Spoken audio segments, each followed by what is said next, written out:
Bonjour à tous. Donc, il est 13h30. Je vois que les participants se connectent petit à petit. Pour l'instant, il y a 25 participants, mais voilà, vous êtes en train de vous connecter petit à petit. Donc, je vais passer la parole à Frédy-Jeanne Richard qui va introduire cette session, ce webinaire numéro 4 du colloque Éco-Phyto Recherche et Innovation qui s'intitule Un monde d'odeurs. Bonne séance. Bonjour, merci Sybille.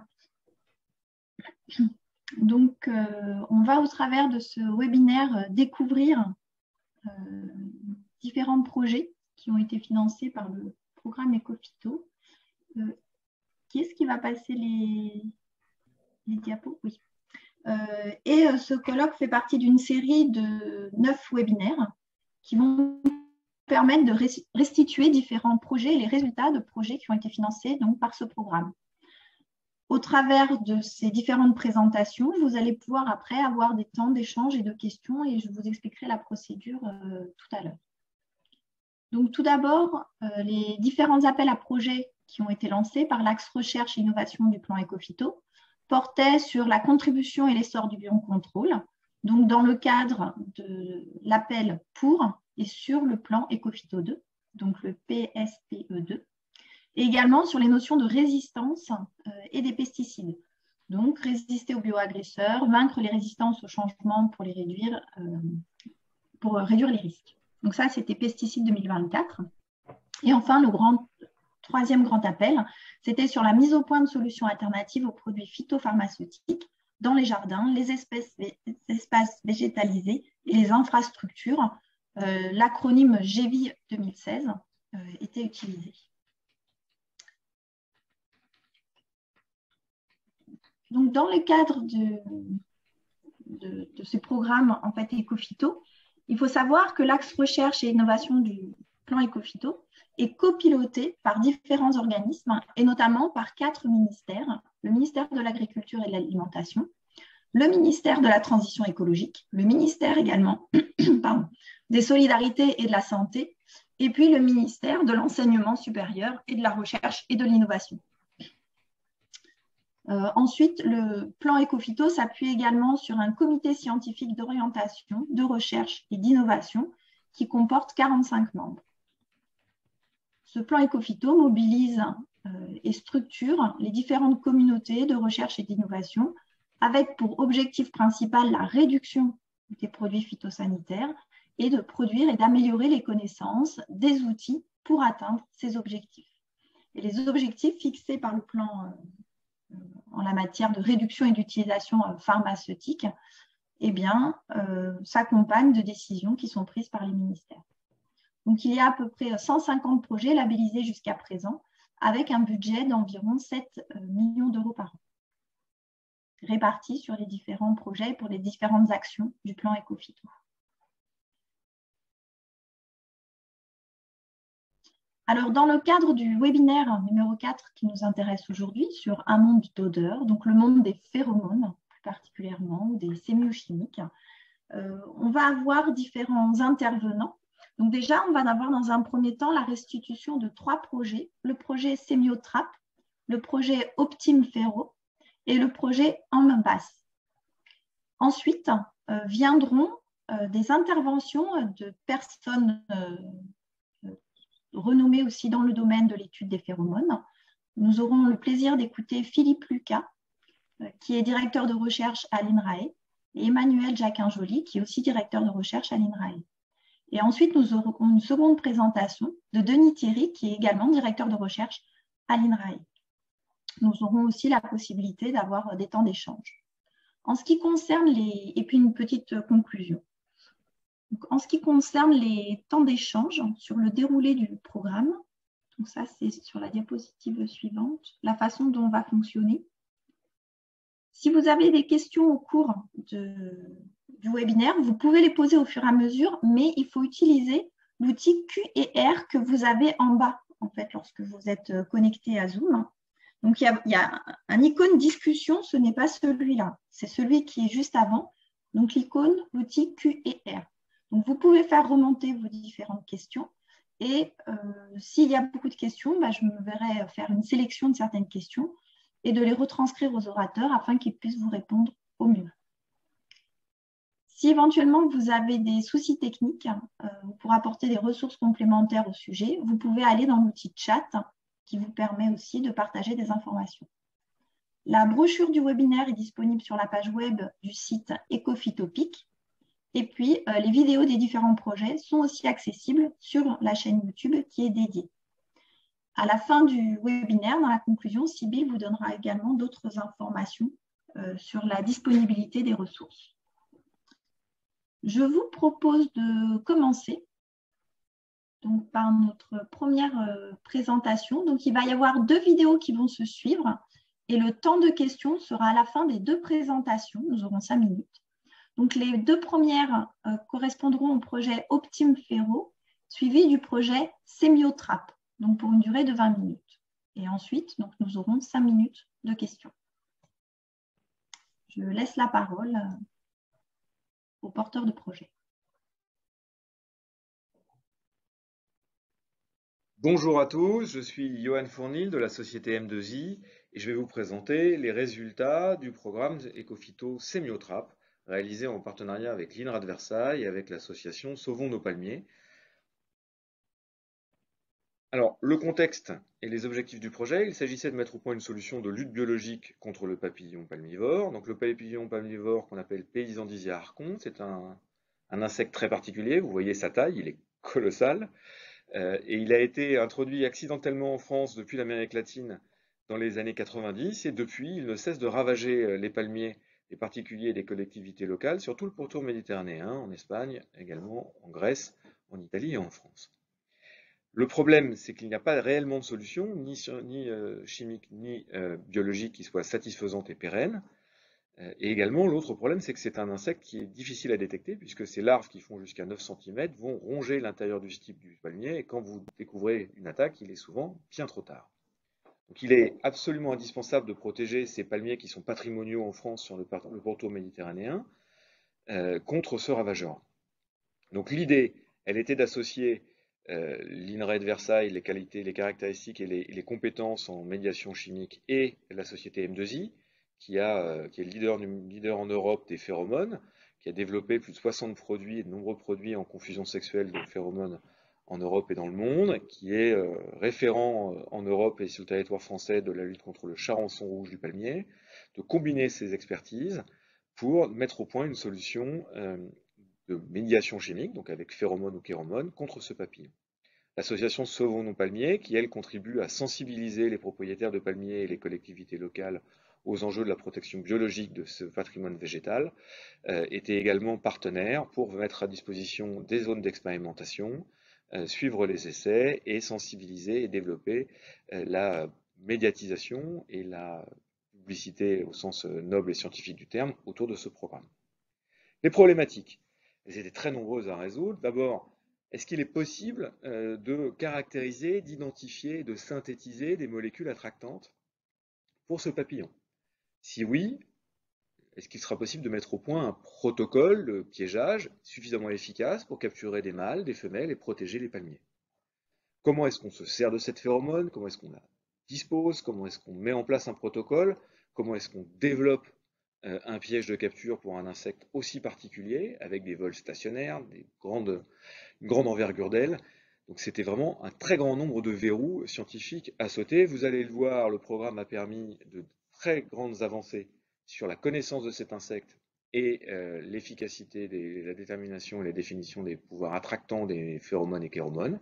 Il reste encore un peu de travail, mais c'est le rôle d'Ecofito, c'est également de permettre de défricher des sujets qui sont un peu méconnus et de permettre de lever des doutes, de fermer des options, d'en ouvrir d'autres et de définir des solutions qui seront bientôt disponibles. Alors, décrivons ce projet en 3 phases. D'abord, nous avons identifié, caractérisé et reproduit en laboratoire les phéromones d'agrégation et qui jouent un rôle également sexuel de ce papillon. Alors, une particularité, cette phéromone, c'est qu'il s'agit d'une phéromone qui est émise par les mâles en frottant leurs pattes médianes sur les palmes ou sur la couronne du palmier pour attirer ensuite les femelles. Donc nous avons recherché ces composés, nous avons également caractérisé les composés minoritaires pour que cette phéromone soit extrêmement bien connue, qu'on en définisse également le pouvoir attractant de chacun de ces composés pour reconstituer en laboratoire, après coup, un cocktail phéromonal qui soit efficace. Donc nous avons fait ce travail de caractérisation de cette phéromone, identification des composés, validation de l'efficacité séparément et collectivement de ces différents composés, qui resynthèse en laboratoire, et puis des essais in vitro par électro-anténographie et in vivo en tunnel de vol. Donc vous voyez un exemple là en photo, pour mesurer le pouvoir attractant de cette phéromone émise par les pattes des mâles. Donc nous avons démontré que les extraits de pattes sont attractifs à minima sur plus de 40% des femelles testées. Nous avons également découvert autre chose, qui était une vraie découverte dans ce cadre de ce programme, c'est que les mâles sont eux-mêmes attirés par leurs propres phéromones, que ce soit une phéromone qu'ils aient eux-mêmes déposée ou déposée par un autre congénère. Donc c'est une première découverte et un premier résultat très positif. On a identifié, caractérisé et fabriqué les phéromones de ces papillons et nous avons démontré leur pouvoir attractif conséquent et considérable, in vivo comme in vitro, à la fois sur les mâles et sur les femelles. Donc un vrai progrès et un vrai apprentissage, un vrai très gros résultat, une vraie avancée scientifique sur ce projet. Deuxième description du projet, c'est les essais de piégeage. Les essais de piégeage, une fois qu'on a démontré que ce programme est efficace, comment est-ce que l'on met en place un système de lutte par capture? Il faut définir des pièges. Vous l'avez vu, le papillon est très gros.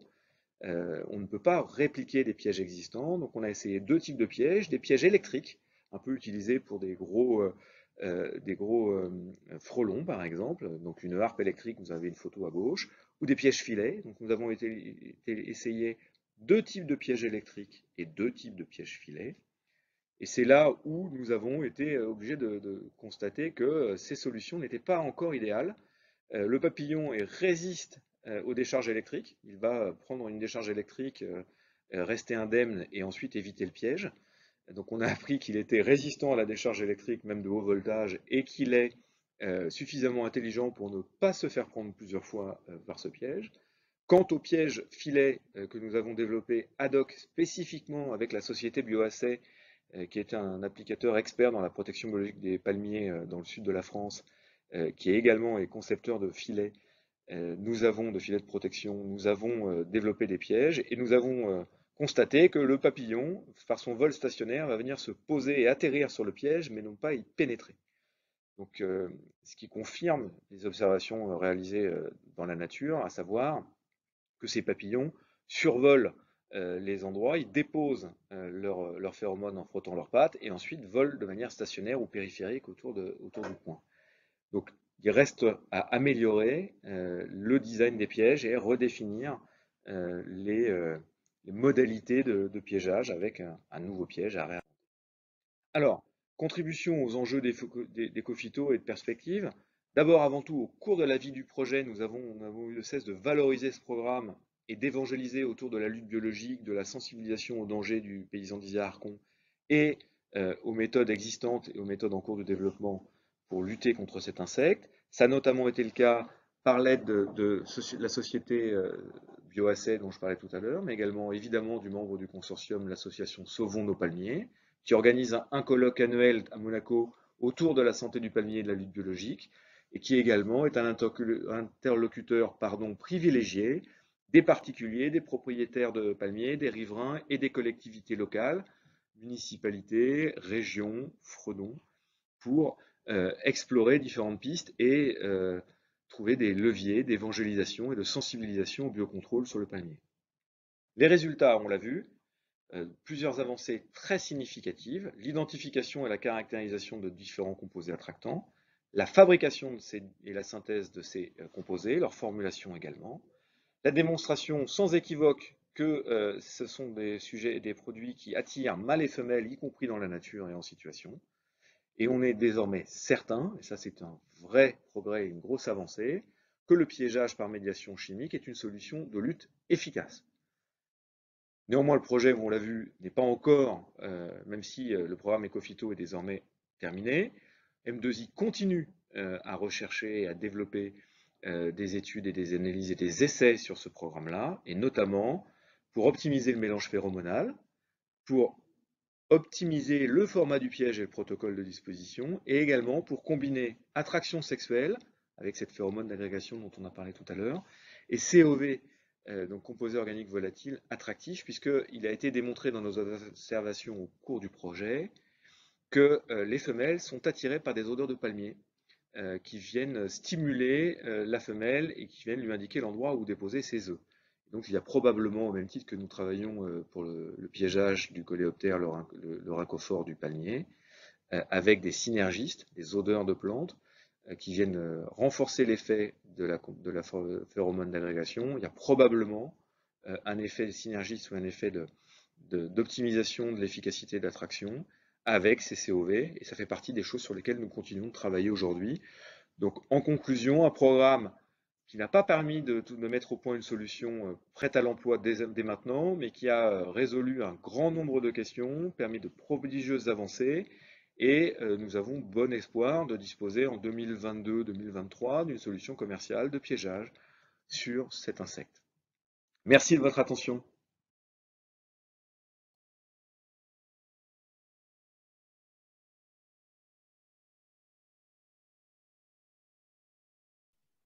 Donc, nous allons maintenant écouter la deuxième présentation. Rebonjour, je suis Johan Fournil de la société M2I et je vais vous présenter les résultats du programme Ecophyto OptimeFerro réalisé en coopération avec l'INRAE de Montpellier et la Fredon PACA. Alors, le contexte et les objectifs du projet, il s'agissait de combiner la connaissance parfaite des problématiques de nuisibles en GEVI, donc espace vert et zone non agricole de l'INRA de Montpellier, avec le savoir-faire en médiation chimique de M2I, société leader en Europe des phéromones, avec la particularité de synthétiser, formuler et mettre au point des applications de phéromones uniques, le tout intégralement intégré et fait en France. Alors, les deux gros ravageurs concernés par ce programme étaient d'abord la processionnaire du pin et la pyrale du buis. Donc deux fléaux, un fléau évidemment environnemental et patrimonial pour ces ravageurs qui détruisent les pins, notamment les forêts, les grandes pinèdes de l'ouest français, et puis la pyrale du buis qui détruit les broderies historiques de nombreux monuments français. Également un problème sanitaire avec les dangers que pose la processionnaire du pin et le risque sanitaire pour les animaux et les humains. Deux ravageurs, pas de solution disponible, des solutions chimiques désormais interdites, des épandages de bacilles de Thuringe désormais interdits, et puis des solutions de biocontrôle, certes disponibles, mais peu généralisables, notamment en grande surface. La dépose de BT est insuffisante pour faire face aux invasions de pyrales, elle est très complexe dans des zones forestières en processionnaire du pin, idem pour les nématodes ou des choses comme ça. Alors, nous avons comme objectif de mettre au point des solutions de confusion sexuelle qui soient simples, efficaces et économiques. Première mondiale dans les zones non agricoles et les jardins et espaces végétalisés et infrastructures, donc ZNA et GEVI. Ça n'avait jamais été mis au point, c'était une vraie gageure. Et nous avons réussi, alors je spoil, nous avons réussi avec l'aide de l'INRA de Montpellier à mettre au point deux produits couronnés de succès grâce à ce programme Ecophyto, avec deux innovations fortes qui étaient la clé de voûte de ces programmes, mettre en place de la confusion sexuelle avec des modes d'application parfaitement adaptés aux configurations jardin et forêt. Donc le paintball pour le pin et un atomiseur manuel que vous voyez en photo pour le buis. Alors les résultats finaux. Alors d'abord la processionnaire du pin, une courbe et un résultat un peu aride avec une photo des équipes de l'INRA de Montpellier en train d'appliquer les essais en 2015 au Mont Ventoux, avec une réduction de la présence de papillons de 78%. Comment est-ce que cela fonctionne? Confusion sexuelle, on diffuse la phéromone de l'insecte, la phéromone sexuelle de l'insecte, là en l'occurrence du lépidoptère, le papillon de la processionnaire, et on va saturer l'atmosphère pour que l'insecte mâle soit désormais dans l'incapacité de localiser les femelles et de distinguer les femelles des sources de phéromones synthétiques.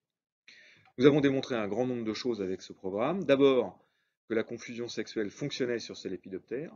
Ensuite, qu'elle permettait une grosse efficacité dans la réduction de la pression et de la population, 80%.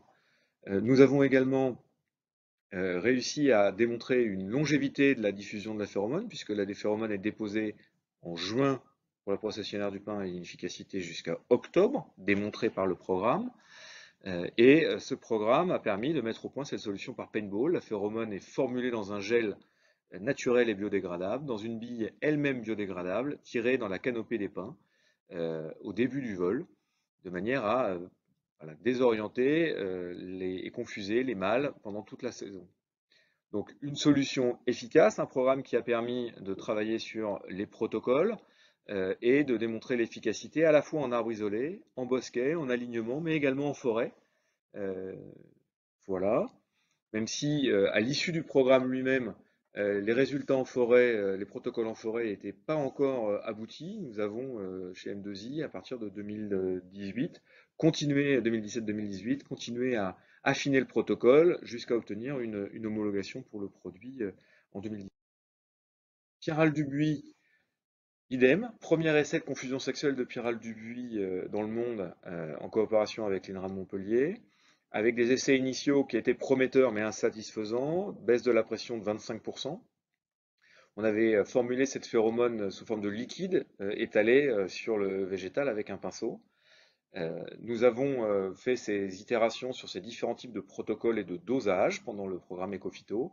Et à l'issue du programme, à partir de 2017 jusqu'en 2019, M2I a continué à explorer les très bons résultats, les résultats très prometteurs que nous avions eus, jusqu'à avoir une solution définitivement efficace, alors avec des dosages qui ont été augmentés jusqu'à 7 fois, des nombres de passages accentués. Initialement, nous envisagions qu'un seul passage, mais la Pierral a un cycle de développement et de génération tel que 3 passages s'avèrent nécessaires. Et puis, nous avons travaillé sur différentes modalités de combinaison de la confusion sexuelle avec des larvicides type bacille de Thuringe. Les résultats sont désormais avérés et sans équivoque, jusqu'à 10 fois moins de papillons avec l'application d'une confusion par rapport à la confusion sexuelle par rapport à une zone témoin, 2 à 4 fois moins de chenilles d'une génération sur l'autre, et une réduction visible des dégâts. Vous avez là des exemples photographiques pris au château de Versailles à l'Orangerie en 2018 dans des essais qui ont suivi les essais du programme Ecophyto qui s'arrêtait donc en 2017 après 3 campagnes d'essais. Alors, en quoi ces solutions ont contribué aux enjeux d'Ecophyto? D'abord, pour la processionnaire du pain, bien déjà avec le développement d'un produit qui est désormais commercialisé.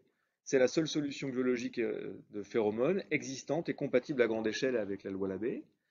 L'AMM, donc une autorisation de mise sur le marché, a été dispensée d'abord à titre dérogatoire, puis à titre définitif en 2018. Le produit est agréé parmi les solutions recommandées par l'ONF. Et son efficacité est désormais démontrée avec plus de 3 ans de recul et d'utilisation en France et dans plusieurs pays d'Europe.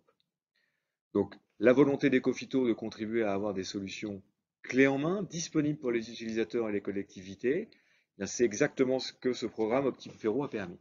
Pierral Dubuis, développement d'une solution désormais commercialisée également, avec une pareille, seule solution biologique existante et compatible à grande échelle avec la loi Labbé, une AMM en biocontrôle phytosanitaire depuis 2019, partenaire du Centre des monuments historiques.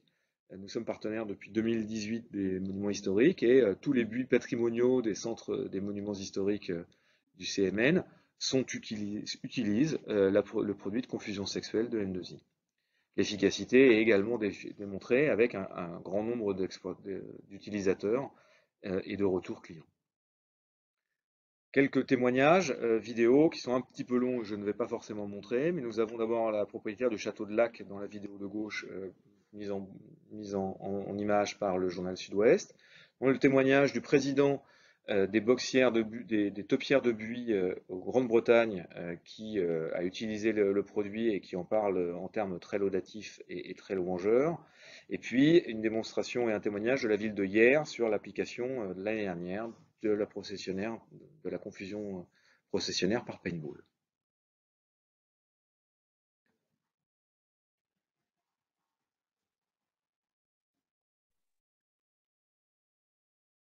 Les perspectives issues du projet, bien déjà, c'est quand même quelques années, moins de 2 ans après la clôture du programme Ecophyto OptimeFéro, l'obtention de 2 AMM en France et de 2 produits commercialisés en France.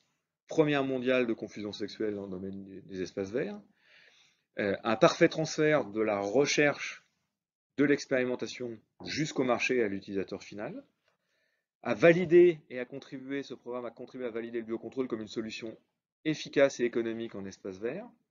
Il est désormais utilisé en France par de très nombreuses villes. On est partenaire des élus des villes touristiques françaises et de nombreux monuments. Le château d'Azel-Rideau, le château de Montal dans le Lot, le palais princier de Monaco, la ville de Hyères, on l'a vu, la ville de Loudéac en Bretagne, un petit peu partout, le château de, de Quimper également est utilisateur de cette solution.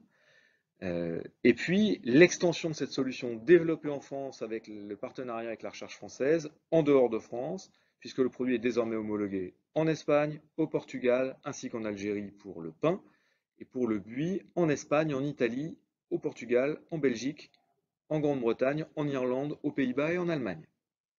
Et puis enfin, également une autre perspective, c'est que ces modes d'application, que sont le paintball et l'atomiseur manuel, ont été déclinés par M2I sur d'autres types de cultures.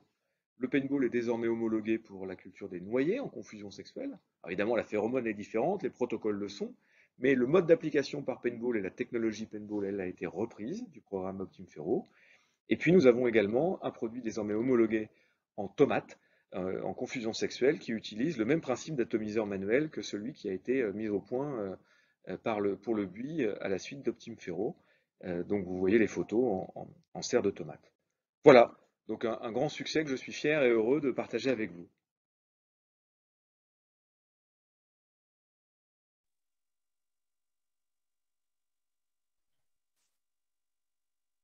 Eh bien, merci beaucoup, Joanne. Donc, nous avons le temps pour quelques questions. Déjà, dans un premier temps, est-ce qu'il serait possible de redéfinir pour certaines personnes, suite à des demandes, juste de préciser ce que sont les COV et peut-être juste de préciser la différence entre les chéromones et les phéromones? Bien sûr. Alors, bonjour à toutes, bonjour à tous. Donc, ce que j'ai qualifié de COV, donc de COV dans la première vidéo, il s'agit de composés organiques volatiles. Je l'ai utilisé cet acronyme pour désigner des odeurs de plantes.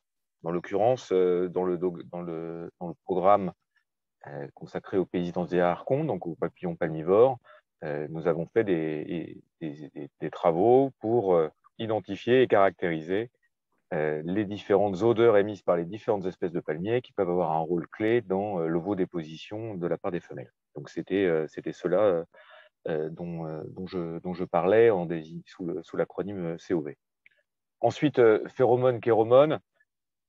Phéromone est devenu un terme un peu générique qu'on utilise à tort pour désigner l'intégralité des médiateurs chimiques. Les phéromones sont principalement des phéromones soit agrégatifs, soit sexuels. Les chéromones sont principalement soit des odeurs alimentaires, soit des odeurs de plantes qui peuvent jouer un rôle alimentaire. Voilà, très schématiquement. Je m'excuse auprès des chercheurs et des experts qui peuvent m'entendre d'être volontairement un peu comment dirais-je, trop simplificateur. Ne vous inquiétez pas. Donc, j'ai une autre question. Quand vous nous avez parlé du coup de ces nouvelles billes que vous pouvez utiliser un petit peu pour le paintball, il y a une personne qui souhaiterait savoir, vous avez dit que c'était biodégradable. En quoi elles sont faites? C'est quoi la matière que vous avez utilisée pour mettre les... Alors, on a conçu un polymère dont on est titulaire du brevet, qu'on a développé et mis au point au cours du programme Ecophyto et à l'issue de celui-ci. Et donc, c'est un polymère biodégradable dont nous disposons du brevet que nous avons développé, qui est oxo-biodégradable, qui va se dégrader à la lumière après avoir été tiré. En fait, la bille de paintball contient la formulation phéromonale, qui est une suspension de capsule de l'eau, des cires naturelles et de la phéromone.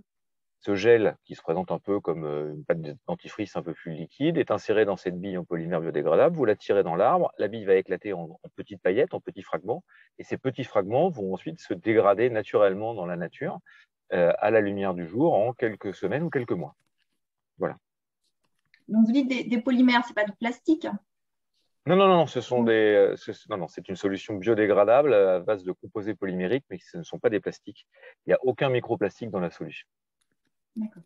Il y a d'autres questions par rapport à la pyrale et à la formulation que vous avez fait. Donc déjà, il y a une personne qui souhaiterait savoir si vous pouviez nommer éventuellement certains produits ou pas. Ça, je ne sais pas, que vous avez produit. Et dans le cas de la pyrale, est-ce que vous mettez du BT dedans? Et le BT est déjà proposé sur le marché. Et du coup, il y a une question qui se demande quelle est l'utilité à ce moment-là de rajouter une phéromone. Est-ce que vous gagnez en efficacité? Alors, déjà, je n'ai pas mentionné les noms des produits pour éviter d'en faire une tribune publicitaire, mais si on me les demande, donc le produit qui est aujourd'hui commercialisé pour le pain s'appelle Pine Tea Pro Ball. Il est disponible sur le marché pour les titulaires d'un certificat biocide par le biais de nos metteurs au marché et de nos distributeurs. Et le produit pour la pyrale du buis s'appelle Box Tea Pro Press, puisqu'il est, grâce à un atomiseur, il faut appuyer sur la gâchette pour déposer le gel. Et idem, il est disponible pour la clientèle des professionnels, donc titulaires d'un certificat, par le biais de notre réseau de distribution. Voilà ce qui concerne les deux produits qui sont disponibles sur le marché, donc comme je l'ai dit, en France et en Europe depuis quelques années maintenant, avec un très bon retour. Alors, sur la pyrale, comme je l'ai expliqué au cours du projet, nous sommes partis très ambitieux avec la volonté de reproduire en buis ce qu'on avait réussi en pain, à savoir une seule application pour toute la saison d'un produit utilisé solo. Ça marche très bien pour la processionnaire du pain. La capacité de reproduction de la pyrale, ce caractère invasif, puisque une femelle peut pondre jusqu'à 300-350 œufs et qu'il y a 3 cycles de génération de pyrale par saison. C'était un schéma qui certes fonctionne pour la processionnaire du pain, mais ne pouvait pas fonctionner pour la pyrale. On l'a vécu à nos dépens pendant le projet, c'est à ça que ça sert aussi, c'est ces itérations qui ont permis d'améliorer la solution. Donc aujourd'hui, comment est-ce qu'on travaille? La confusion sexuelle, c'est 2 passages par génération de la pyrale, avec un usage recommandé de BT en début de saison, c'est-à-dire avant. Pourquoi cet usage recommandé de BT? Tout simplement pour assainir les buis avant l'émergence des papillons. Le caractère invasif des pyrales fait que vous pouvez avoir des zones infestées avec des véritables nuages de papillons. Et dans ces conditions-là, la confusion sexuelle va certes désorienter les mâles et les empêcher de localiser les femelles, mais si vous avez des nuées entières de papillons, vous allez avoir des rencontres fortuites entre mâles et femelles, et donc vous aurez des performances de réduction de la population qui vont être pas satisfaisantes. Donc, on recommande en début de saison, notamment dans les zones à très forte pression et très fort historique d'attaque, de mettre un passage BT. La question subsidiaire était est-ce que ça permet d'avoir des meilleurs résultats? La réponse est oui. Le BT seul ne permet pas d'éradiquer la pyrale. Elle permet de sauver les meubles, si vous me passez l'expression, mais elle ne permet pas de réduire et d'éliminer la pyrale. Donc, il est important de combiner ces 2 solutions, un herbicide biologique et puis un usage de phéromones. En outre, quand vous n'utilisez que du BT, vous êtes souvent enclin à l'utiliser avec une grande fréquence, ce qui est coûteux, ce qui prend beaucoup de temps et qui en plus est parfois interdit, puisqu'en fonction des homologations et des configurations, le nombre de passages par an du BT est particulièrement réglementé. D'autant plus que dans les espaces publics, vous avez des délais de réentrée, vous avez l'interdiction de le faire pendant les périodes de soleil et de présence des pollinisateurs, qui rendent l'usage régulier du BT très contraignant, voire impossible, dans des espaces publics, des parcs ouverts au public, par exemple. Donc l'ajout de la phéromone va permettre de réduire à 1, voire 2 passages maximum le passage de BT, alors qu'on assiste souvent à 5-6 passages, et va permettre effectivement d'avoir une réduction visible des dégâts et jusqu'à 80% de papillons en moins. Voilà, j'espère. Merci beaucoup, Monsieur Fournil. Je suis obligée de vous arrêter là. Merci beaucoup pour vos réponses, mais l'horloge tourne. Et donc, on va devoir passer à la présentation du projet suivant. Merci. Et puis, n'hésitez pas à répondre par écrit, vous ou bien Madame Frérot, aux questions qui ont été posées sur les questions et réponses. Tout à fait. Et j'appelle les auditeurs éventuels qui auraient des questions à prendre contact avec moi à l'issue de cette réunion s'il y a des imprécisions ou des questions qui demandent à être éclaircies. Merci de cette tribune.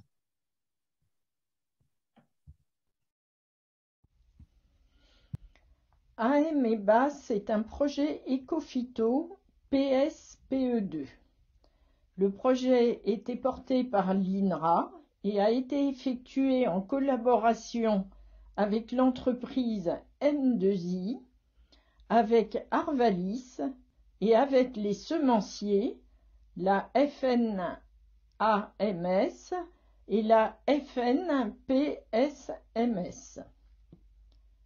AM et BASS portent sur les signaux chimiques et la lutte contre les insectes ravageurs des grandes cultures.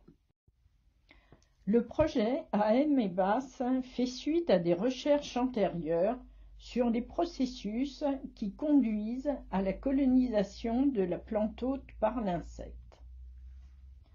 Le moteur de la colonisation est la perception par l'insecte d'un signal chimique qui est produit par la plante. Le comportement qui est alors induit est l'attraction.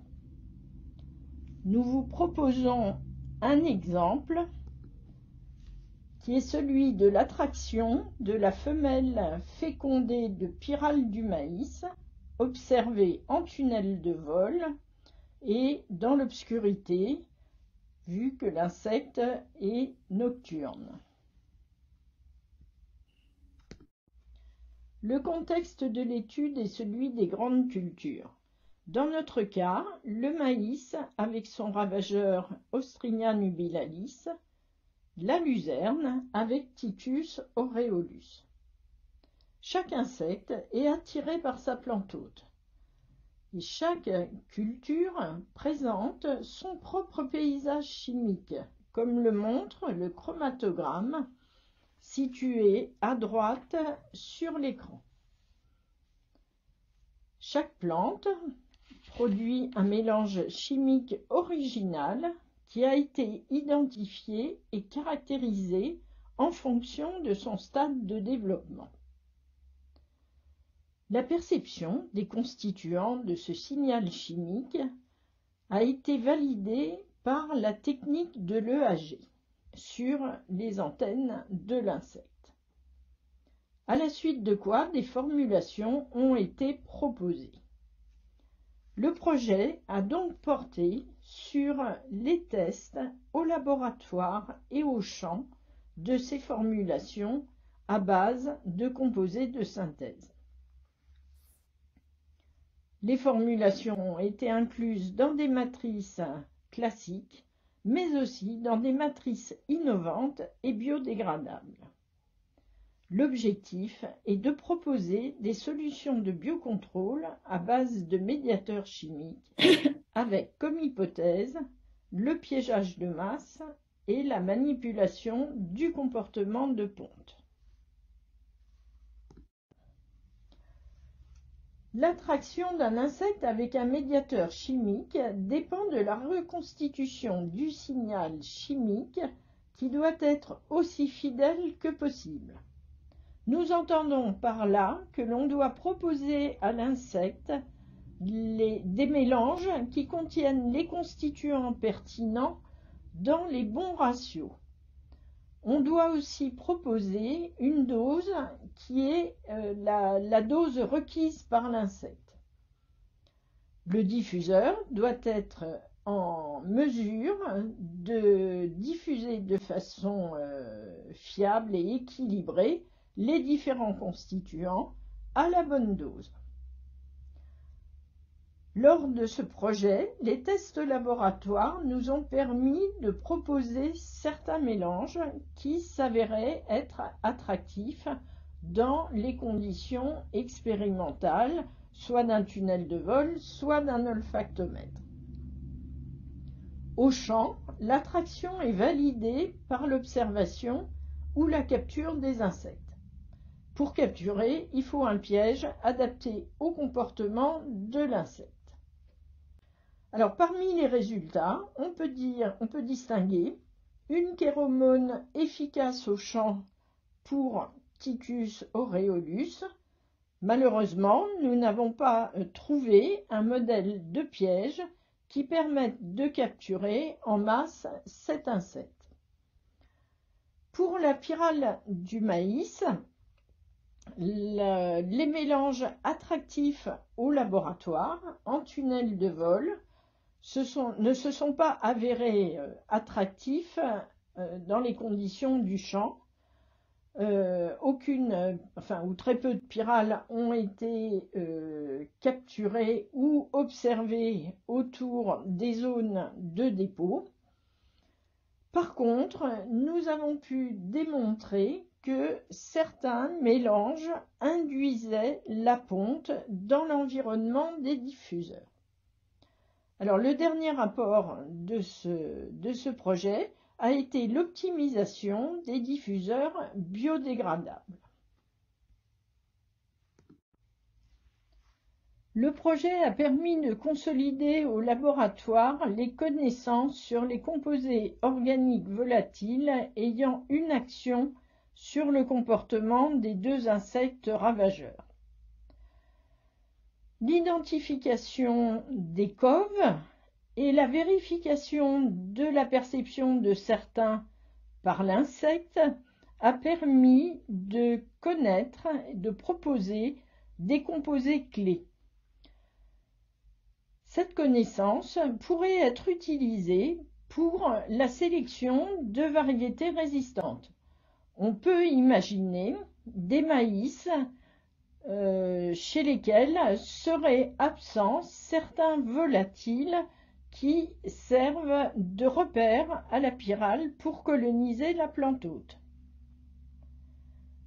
Les recherches doivent se poursuivre puisque nous avons un système qui est très complexe et les insectes qui sont des détecteurs très précis. Donc la production de nouveaux outils de biocontrôle est une démarche longue. Il nous faut ajouter que ce projet a permis de tester en grande culture des diffuseurs innovants qui ont été optimisés à l'occasion de ces expérimentations et qui sont maintenant utilisés pour d'autres attractifs comme les phéromones.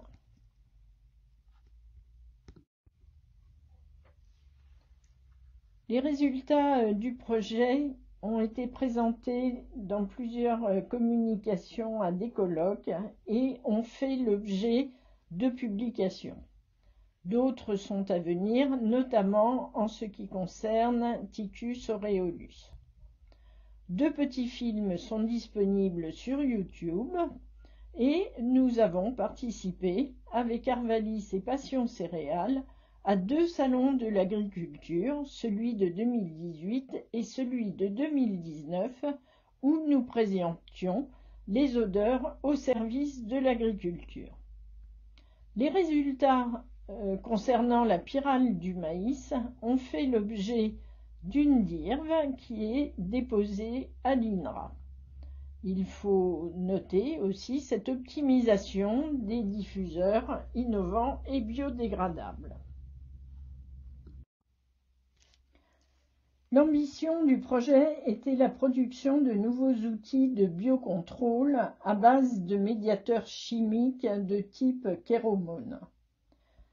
Les chéromones, dans ce cas, étaient des substances produites par la plante et attractives pour l'insecte, et notamment pour les femelles fécondées. Alors, plusieurs difficultés sont entrées en ligne de compte. Notamment, nous avons mis en évidence qu'il existait une compétition entre l'attractif de synthèse et le paysage chimique de la plante. Et nous avons été confrontés au piège qui n'est pas adapté au comportement de l'insecte. Bon, des leviers apparaissent évidemment comme encore une meilleure connaissance du comportement des insectes, de leur système de déplacement, notamment c'est valable pour Ticus. Il faut absolument innover sur les pièges pour les 2 espèces et il faut améliorer les attractifs pour qu'ils soient plus compétitifs. Alors par contre, nous avons identifié 3 utilisations qui découleront de ce projet. Alors pour la pyrale et pour le Ticus, on peut très bien utiliser les chéromones pour concentrer les pontes et faire des bandes suicides qui seraient soit détruites, soit traitées. Si l'attractif devient compétitif, le piégeage avec un bon piège, le piégeage de masse devient une solution alternative. Un des points les plus importants, c'est que les connaissances sur les coves qui sont clés pour l'insecte pourraient être pris en compte par les sélectionneurs pour les exclure de la plante et de fabriquer des plantes qui ne produisent plus ces un ou deux composés clés.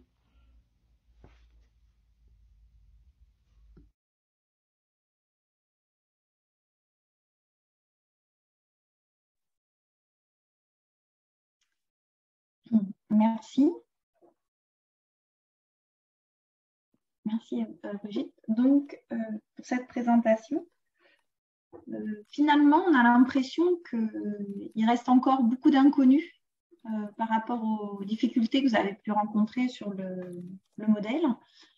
Et peut-être que du coup, l'alternative que vous proposeriez serait de faire finalement des maïs génétiquement transformés. C'est ça qui ne synthétiserait pas ces molécules?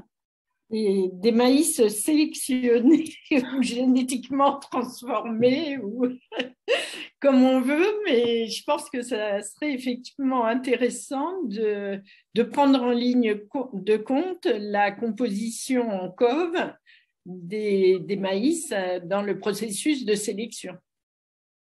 Est-ce que vous avez eu le temps ou vous allez avoir l'opportunité de regarder justement entre les différents types de maïs? Est-ce qu'ils les produisent de façon équivalente ou pas? Est-ce qu'il y a déjà des variétés qui seraient finalement moins attractives que d'autres? Alors, les variétés cultivées sont toutes attractives. Donc, après, il faut aller chercher des maïs. Bon, il y avait un maïs, je ne sais plus sa variété, mais qui talait, qui n'avait pas un port droit. Donc, il n'intéresse pas obligatoirement bien la pyrale, même ça ne colle pas avec son processus de ponte, mais ce maïs n'avait pas tout à fait le même mélange. Mais sinon, la grande majorité des maïs cultivés produisent les mêmes volatiles pertinents pour l'insecte. Alors, la difficulté vient du fait qu'il y a une dizaine de produits qu'il faut remixer à la bonne dose et avec les bons pourcentages. Donc, il faut plusieurs années de terrain pour valider le bon attractif. C'était un petit peu ma question suivante, si par rapport aux différents leviers que vous avez présentés, est-ce que vous pensez qu'il serait possible de répondre à certains d'entre eux dans un délai assez court, ou est-ce qu'au contraire, vous pensez que ça nécessitera encore plusieurs années de recherche? Je peux pas savoir parce qu'il y a quand même une part, si vous voulez, quand vous mixez 10 constituants, il y a une part de non prévisible. On a déjà testé plusieurs mélanges et ils sont attractifs au laboratoire. Donc, au laboratoire, le tunnel de vol est beaucoup moins discriminant que sur le terrain. Et sur le terrain, on se doit d'être quelque part meilleur que la plante, puisqu'on est dans un environnement qui est chargé de toutes ces... qui est constitué, le paysage chimique reproduit ce mélange. Très bien. Écoutez, je vous remercie je vous en prie. Pour votre travail. Et puis, donc, nous allons passer maintenant aux présentations des invités extérieurs. Donc, je vous propose maintenant d'écouter la présentation de Philippe Lucas. La parole est à vous. Ok, merci. Alors, je vais partager.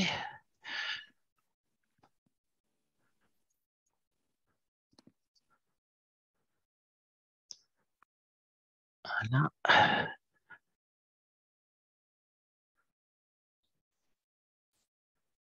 Super. C'est bon, vous voyez mon écran? Bon, pas de réponse, alors je vais considérer que oui. Ok, Oui, bonjour à oui, tous. on le voit. Oui, ok, merci Denis. Bonjour, je suis Philippe Lucas, je suis directeur de recherche à INRAE dans l'unité IES. IES, ça veut dire Institut d'écologie et des sciences de l'environnement de Paris, c'est IES Paris, et plus particulièrement dans le département d'écologie sensorielle. Le département d'écologie sensorielle, voilà, c'est à cheval sur Paris et Versailles. On est sur le site INRAE de Versailles et on étudie l'écologie chimique des insectes, ses bases neurobiologiques et les possibilités de biocontrôle des insectes que ces recherches ouvrent. Voilà. Alors, on a déjà bien entendu parler des changes chimiques chez les insectes. Changes chimiques, c'est olfaction et gustation. On a essentiellement entendu parler d'olfaction. Nous, on travaille aussi un petit peu sur la gustation. Ces sens chimiques, ils sont essentiels dans le déterminisme d'un grand nombre de comportements des insectes. On en a déjà entendu parler. Bon, c'est des comportements qui sont liés à la reproduction, à l'alimentation, à la défense de l'insecte. Et c'est vraiment ce qui leur permet de s'adapter à l'environnement, ce qui a contribué à leur succès adaptatif. Voilà. Et donc, c'est hyper important de comprendre l'écologie chimique des insectes, entre autres parce que ça ouvre tout un tas de possibilités d'utilisation en biocontrôle. Là encore, je ne vais pas revenir dessus, on en a déjà pas mal entendu parler. Voilà, il y a une pression, les plans éco-phyto et autres, là encore, je ne reviens pas dessus, de limiter l'usage des pesticides. Et l'utilisation de médiateurs chimiques, c'est vraiment une voie très, très prometteuse. On a eu des exemples assez bons, très, très bons précédemment, de limiter l'usage de pesticides. Ça demande l'identification de nouveaux sémiochimiques, de nouveaux médiateurs chimiques, de nouvelles cibles d'action et puis aussi de mettre en place ou d'optimiser des nouveaux moyens de lutte. Voilà. Alors, c'est ce qu'on fait dans l'autre département d'écologie sensorielle de l'unité IES Paris. On travaille donc essentiellement sur des insectes ravageurs des cultures, alors plus spécifiquement sur des lépidoptères, un petit peu des coléoptères. Et les grandes questions, c'est comment les insectes phytophages perçoivent, s'adaptent à leur environnement chimique. Et tout ça pour ensuite comprendre et perturber la colonisation de l'espace cultivé par ces ravageurs. Alors pour ça, on démarre de l'insecte ou de la plante pour identifier des composés phéromonaux, c'est-à-dire qui sont impliqués dans la communication intraspécifique, ou composés odeurs de plantes qui vont permettre à l'insecte de s'orienter vers un site de ponte, par exemple, donc des communications hétérospécifiques par des chéromones, par exemple. Donc, identification des médiateurs chimiques. Ensuite, ça va être l'aspect réception de ces médiateurs chimiques. Quels sont les récepteurs de ces composés? Et vous verrez qu'on va beaucoup parler de ces récepteurs dans la suite de l'exposé, ma collègue Emmanuelle Jacquin-Joly et moi-même.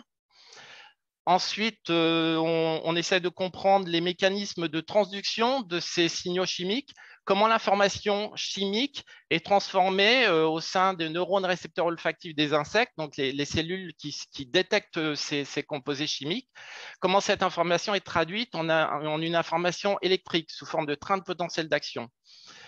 Et cette information électrique, ensuite, elle est intégrée dans le cerveau de l'insecte. C'est là que se fait, l'intégration de la perception d'un mélange de composés. C'est là que se fait la perception de est-ce que le mélange est attractif ou répulsif. Donc, est-ce qu'il a une valence positive, est-ce qu'il a une valence négative. Voilà. Tout ça pour mieux comprendre les bases du comportement et être plus à même de comprendre les relations entre les médiateurs chimiques et le comportement pour mettre en place des solutions de biocontrôle. Alors, dans cet exposé, je te laisse la parole dans une seconde, Emmanuel. On va justement vous proposer d'illustrer nos travaux sur deux projets qui sont Le premier qui est déjà bien avancé et le deuxième qui en est à son tout début. Des projets qui sont très innovants et qui sont basés sur soit la perturbation des récepteurs olfactifs des insectes, soit leur utilisation pour des applications en biocontrôle. Voilà, donc Emmanuel, je te laisse la parole. Merci Philippe, bonjour à tout le monde. Donc, moi, je suis Emmanuelle Jacquin-Joly. Donc, comme Philippe, je suis directrice de recherche au sein de l'unité IES Paris et j'anime en particulier le département d'écologie sensorielle au sein duquel ont lieu les recherches qu'on vous présente aujourd'hui. Alors, comme disait Philippe, on va vous présenter deux approches pour des perspectives futures d'application en biocontrôle. Et la première approche que je voudrais vous proposer est une approche basée sur l'application du concept d'écologie chimique inverse. Alors, qu'est-ce que c'est l'écologie chimique inverse? Eh bien, partons plutôt de l'écologie chimique classique. On l'a vu au travers des exposés précédents, c'est une approche qui va plutôt partir de l'identification de composés émis par les plantes ou bien des composés phéromonaux. Ensuite, on va demander à l'insecte s'il est capable de sentir ces molécules. On a entendu parler de l'électrophysiologie, par exemple, l'électroanténographie, donc basée sur la physiologie de l'insecte et ensuite sur son comportement, donc l'étude par différents mécanismes. On a vu un papillon dans un tunnel de vol. On va vraiment demander à l'insecte est-ce qu'il est attiré ou pas par ces molécules. Donc, vous voyez que toutes ces approches, finalement, nécessitent d'avoir à disposition les insectes, et les insectes en bon état physiologique, donc souvent élevés au laboratoire, ou alors sinon, on va les chercher dans les champs, mais à ce moment-là, on dépend aussi du moment où ils sont disponibles. Donc, on voit que toutes ces approches, il y a un certain nombre de contraintes, et puis, effectivement aussi, les bioessais de comportement sont assez lourds à mener, il faut beaucoup de répétitions, et l'insecte n'a pas toujours un comportement si stéréotypé que ça. Donc, l'idée de l'écologie chimique inverse, c'est au contraire de partir des mécanismes eux-mêmes, des mécanismes de la réception olfactive, pour en fait partir des protéines et des acteurs moléculaires pour ensuite aller jusqu'au comportement de l'insecte. Donc l'inverse, on va partir des mécanismes jusqu'au comportement, avec dans l'idée d'accélérer l'identification de médiateurs chimiques pour le biocontrôle. Alors, au laboratoire, on mène cette approche d'écologie chimique inverse axée sur les récepteurs olfactifs. Donc, qu'est-ce qu'un récepteur olfactif? Vous voyez sur le petit schéma de droite, un récepteur olfactif, c'est une protéine membranaire, en particulier à 7 domaines transmembranaires, que l'on va trouver exprimée dans la membrane des dendrites de neurones olfactifs au sein des antennes de l'insecte. Il y a tout un tas d'acteurs moléculaires dans la réception olfactive, mais les récepteurs olfactifs sont particulièrement pertinents car ce sont vraiment eux qui sont à l'interface entre le milieu extérieur et le milieu intérieur, et c'est eux qui détectent les molécules odorantes. Donc, l'idée de s'intéresser à ces récepteurs olfactifs, ça va être de perturber les mécanismes de la réception olfactive en ciblant ces récepteurs. En effet, un tel récepteur, on peut pouvoir moduler ou perturber sa réponse naturelle en utilisant des molécules qui peuvent être par exemple des agonistes du récepteur ou des superagonistes ou bien des antagonistes, donc des agents bloquants. Alors, ok, pourquoi, outre ces aspects, pourquoi particulièrement cibler les récepteurs olfactifs des insectes? C'est parce que il y a donc en fait trois grandes raisons. La première, c'est que les récepteurs olfactifs des insectes sont très divergents des récepteurs olfactifs de vertébrés. Ils sont divergents dans leur séquence. Il n'y a aucune homologie de séquence entre les récepteurs d'insectes et les récepteurs de mammifères, par exemple. Même leur origine évolutive est différente. Au niveau de leur séquence, mais également au niveau de leur fonctionnement. On sait aujourd'hui que les récepteurs d'insectes fonctionnent en dimère et forment avec un partenaire un canal ionique. Donc, ils vont avoir une voie de signalisation ionotropique. Contrairement aux récepteurs olfactifs des mammifères, en particulier ceux qu'on a dans notre épithélium olfactif, qui sont des récepteurs classiques couplés aux protéines G, c'est-à-dire que le signal va être transduit par une voie métabotropique avec des seconds messagers et, in fine, l'ouverture de canaux ioniques. Donc, la séquence, le fonctionnement sont différents. Ça veut dire que si on cible les récepteurs des insectes, on ne va pas perturber le fonctionnement des récepteurs olfactifs de vertébrés. La deuxième raison, c'est que même au sein des insectes, ces récepteurs olfactifs sont extrêmement divergents entre espèces. Vous avez ici une phylogénie de protéines de récepteurs olfactifs. Ça veut dire que chaque trait représente en fait une séquence de récepteurs. Et vous voyez que les couleurs représentent les différents ordres d'insectes dans lesquels on a trouvé ces récepteurs. Et ce qu'on voit tout de suite, c'est qu'il n'y a aucun overlap, aucune superposition des couleurs. Ça veut dire que chaque ordre d'insectes, même chaque famille, on peut dire, ont développé leurs propres récepteurs en accord avec leur écologie chimique. Donc, d'un point de vue évolutif, c'est extrêmement intéressant de voir comment les insectes ont pu évoluer des répertoires adaptés à leur écologie, mais aussi, d'un point de vue pratique, ça veut dire que si on va cibler les récepteurs, par exemple, d'une noctuelle, on n'a pas d'impact sur les récepteurs d'autres familles d'insectes, en particulier, bien sûr, je pense aux insectes bénéfiques comme par exemple les pollinisateurs. Et la troisième raison pourquoi on cherche à cibler ces récepteurs, c'est typiquement leur structure en 7 domaines transmembranaires. Alors, je vous l'ai dit au début, ce ne sont pas des récepteurs couplés aux protéines G comme nos récepteurs, à nous, mais ils appartiennent quand même à la grande famille des récepteurs à 7 domaines transmembranaires, pour lequel la pharmacologie a développé des savoir-faire uniques pour le dessin justement d'agonistes ou d'antagonistes. Il faut savoir qu'environ 50% des médicaments ciblent des récepteurs de type GPCR en médecine, hein, donc on a vraiment un savoir-faire qui pourrait être exploité dans le cadre de la protection des cultures. Alors, au laboratoire, l'approche d'écologie chimique inverse, on peut la résumer comme ceci. On va partir, donc on va développer 2 grands types d'approches ciblant les récepteurs. On va partir déjà de l'identification de récepteurs clés, c'est-à-dire impliqués dans des comportements qu'on souhaite perturber. Donc, ça peut être le comportement sexuel avec les récepteurs impliqués dans la détection des phéromones, les récepteurs phéromonaux, mais ça peut être des récepteurs impliqués dans la détection d'odeurs de plantes, comme par exemple des signaux d'alimentation ou des signaux d'oviposition. Une fois qu'on a identifié des récepteurs pertinents à cibler, on peut développer 2 approches.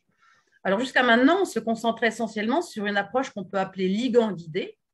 Ça veut dire qu'une fois qu'on connaît quelques informations sur les ligands d'un récepteur, on peut regarder les caractéristiques communes de tous ces ligands, c'est-à-dire leurs descripteurs moléculaires, et à base de ces descripteurs, construire des modèles in silico, des modèles de prédiction qui vont pouvoir être utilisés pour screener des banques virtuelles de plusieurs millions ou milliers d'odeurs, donc par ordinateur, un screening à partir de conditions prédéfinies. Et là, ces modèles vont nous prédire de nouveaux ligands potentiels pour ces récepteurs.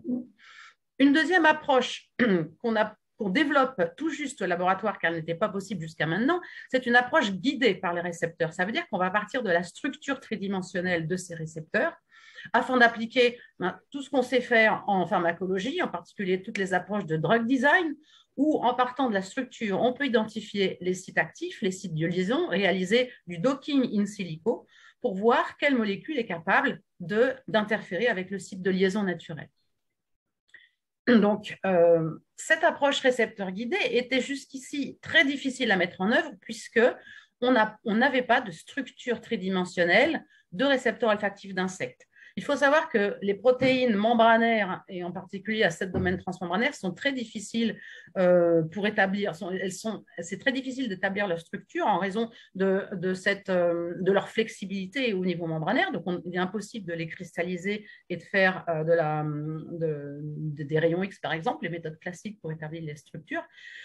Mais l'évolution récente de méthodes telles que la cryomicroscopie électronique ont permis de résoudre des toutes premières structures de récepteurs d'insectes. Donc, on en a juste 2 aujourd'hui.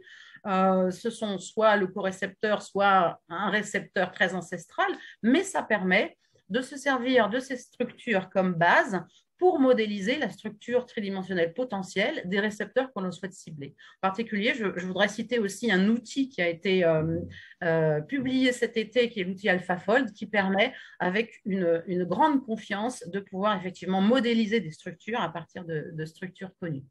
Donc, avec ces outils, l'approche récepteur guidé prend tout son sens aujourd'hui, d'autant plus que l'approche ligand ciblé ne peut pas être effectuée sur des récepteurs spécifiques. Par exemple, les récepteurs aux phéromones sexuels, on sait aujourd'hui qu'ils sont très spécifiques d'une molécule de phéromone. Et donc là, effectivement, vous voyez bien qu'on ne peut pas en déduire des caractéristiques communes à plusieurs ligands, puisqu'il n'y en a qu'un. Donc, typiquement, pour ces récepteurs, l'approche récepteur guidé va prendre tout son sens, et c'est ce qu'on développe depuis cette année. Donc, bien sûr, toutes ces prédictions, il faut ensuite les vérifier expérimentalement déjà sur le récepteur. Donc là, on a des approches pour exprimer de façon hétérologue ces récepteurs et tester la fonction des molécules prédites au niveau du récepteur lui-même. Donc, vous voyez jusqu'ici, hein, on est dans le virtuel, on est parti soit de séquences de génome, soit de transcriptome, d'outils bioinformatiques.